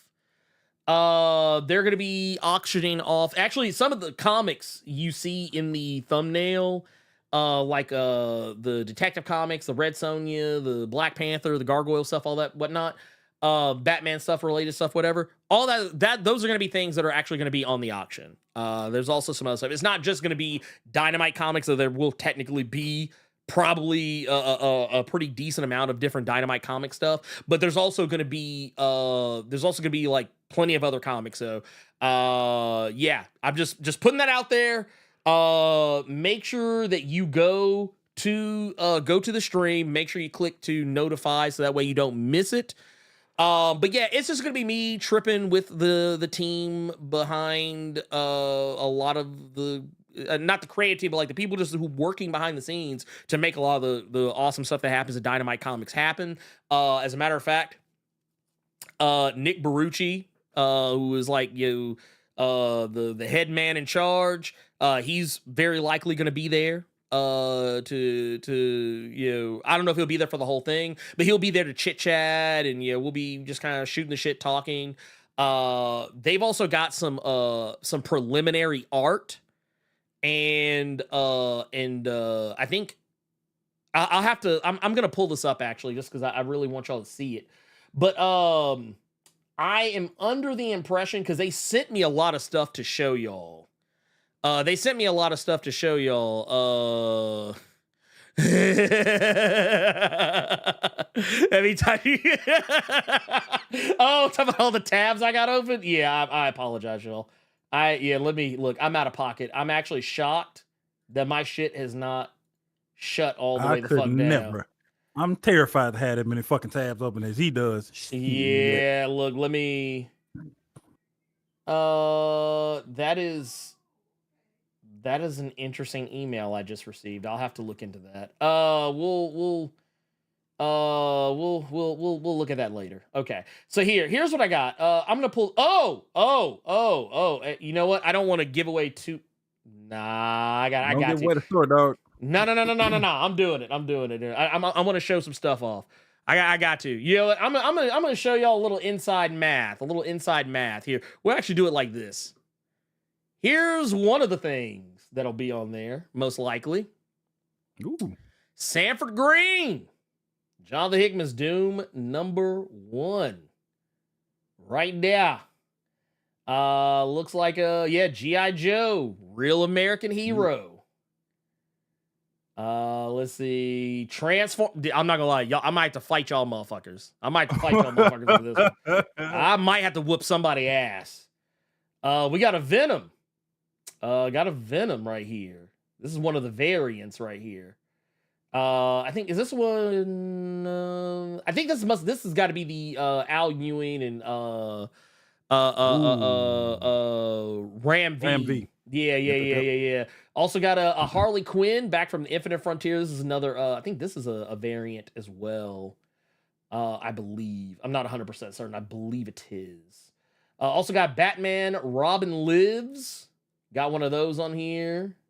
I wouldn't even show no more. I'd be just low down. Don't even show no more. Y'all got to get our ass over here next Friday. Yep. Yeah. I wouldn't show them shit else. Look, I just got to. I got me out in the comments. Watch. They're gonna cuss me out. Is that a peach? Is that a peach Momoko? I think that's a peach Momoko. See, I don't even want to be on here anymore because you just said the right word. Yeah. You said, is that a no? Let me tell you how nasty this is. You said, is that a peach Momoko? Do you know what the fuck was going to come out of my mouth? Oh, what was that? Was that a snap variant? That's what was about to come out of my mouth. See, look. That's why. But no, I just want to make sure everyone knows that we're gonna be doing this. And I know I don't have all of the gory details. I know under normal circumstances, they usually do these for charity. So, I'm just putting that out there. I don't want to put words in anyone's mouth, but under normal circumstances, I know when they've done because I know a lot of y'all follow Omar, Uncanny Omar over at Near Mint Condition. I know he's done these before with the Dynamite Crew. So, and I know in the past those were for charity. I want to say these are the same. Like I said, I don't want to put words in anybody's mouth. But basically, yeah, make sure you jump in. Make sure you jump in for that one. It's gonna be a good time. I think it's gonna be a good time. That said, I think I'm almost positive. Mm-hmm. I think that's the show. Oh, wait. We got one more. One more here. We don't want to miss this one because I like the branding. I like the message here. Let me get all that out of the way. Tyrone Graves with $2 says, how many of these woke chuds use Chun-Li? All of them. How many motherfuckers played Tomb Raider? How many of them motherfuckers played Fighting Force? Like bro, get the fuck out of here. Man. Look, no. He ain't wrong though. Because you know they do. They all use Chun-Li. They all use they play the games. Look, that's some Stellar Blade motherfuckers. That's who that is. That's some Stellar Blade motherfuckers. Y'all know what I'm talking about. But I think that's it. Carter, you say you're gonna do a little something after the stream? I may or may not cut Dead Space on today. I did stream it yesterday over on Twitch at Carter Presents. Like it's literally just my name, so just go look at it. I might, because I actually finished Space Marine 2's campaign this morning before we started the show. So I might go ahead and cut. I might go ahead and cut Dead Space back on there. I'd never played the remake, so I started that up yesterday. Yeah, because didn't they give that away? Wasn't that one of the games that was like a play? Yeah, it's on Plus right now. It's and WWE 2K24. I might try that motherfucker because I ain't played WWE games since SmackDown versus Raw. Man, dude, y'all are welcome. Y'all are welcome, man. We love doing this, man. We love doing this. So we appreciate that y'all enjoy it. I don't know what's cooking. I don't think I'm cooking anything. We did hamburgers yesterday, and we're going to a soccer game. Probably. I think we're going to a soccer game this week and next week, next Saturday as well. But we have the Memphis Dogs at the Redbird Stadium, so we're probably gonna just scoop up some Memphis Dogs. They're basically like all beef hot dog with I think it's like barbecue sauce with like chives and onion and jalapenos and cheese and shit. They're like fucking delicious. They're fucking delicious. I'm probably gonna have like 4 or 5 of those against my better judgment. But yeah, the hockey is starting up. Hey, we ain't gone to Canada yet. We ain't gone to Canada yet. I gotta wait. I have to wait. Oh yeah. Lee, you got to get your indie stuff ready because we're gonna be because I think somebody asked last week. The indie recommendations on Nerds of Culture on Thursdays is gonna be every other week now, not every week as it was before. So make sure to keep that in mind. All that said, I don't have anything else. Just kind of, I'll say this: if you want, keep it locked because. What I'm going to do, I am going to actually, just to facilitate that this actually fucking happens, I'm going to go to my dashboard on YouTube right now. I'm literally hovering over the video as we speak, and I will push the video live once we're done. Real quick, what's from Aries Phoenix saying, what's the name of the YouTube grilling channel that you guys watched? It was Smoking and Grilling with AB. Yes, that's who we were. Smoking and Grilling. Watched. Yes, please. Yep. Matter of fact, he had some shit on there the other day. I was like, man, this motherfucker's a goddamn menace. Yeah, I saw him Fucking and somebody menace. else made some chicken and rice. So I'm getting a rice cooker at some point because that shit looked fucking amazing, dude. Yeah, like I haven't even, and just for full disclosure, I have not eaten yet, so yeah, I'm fucking starving right now just thinking about it. So yeah, let me get the fuck up off here. All I'm gonna say is thank you guys so much for all your support of the channel. Thank you guys for helping get this channel y'all have no idea how much y'all help out with this, but the channel is steadily growing, it's steadily getting to that, it keeps climbing, it just keeps climbing, reaching that upper echelon every single time, every single day, every single week, every single month of the year. And I could not do anything that I do, none of this live stream every week that y'all are enjoying, none of this the videos every week, and the Discord, all stuff. None of that stuff would happen without y'all, your support, your love, your energy. So I just want to say, I feel like I don't say it enough, but I want to make sure I say it, just enough to make sure y'all remember. It is much appreciated. And I can't wait. I can't wait till the day. I hope it happens on a fucking Saturday. I fucking hope it happens on a Saturday. That we hit the 100K just so we can just go off. But no, thank you so much. And for you guys in the chat, the chatters, the lurkers, the super chatters, the patrons, the channel members, for all my Blerd Cohen citizens out there, Earth's Mighty subscribers, everybody, for Carter Presents. I am the Blerd without fear. You know what? Joker, Folie, Deux. You can go to hell. Bye.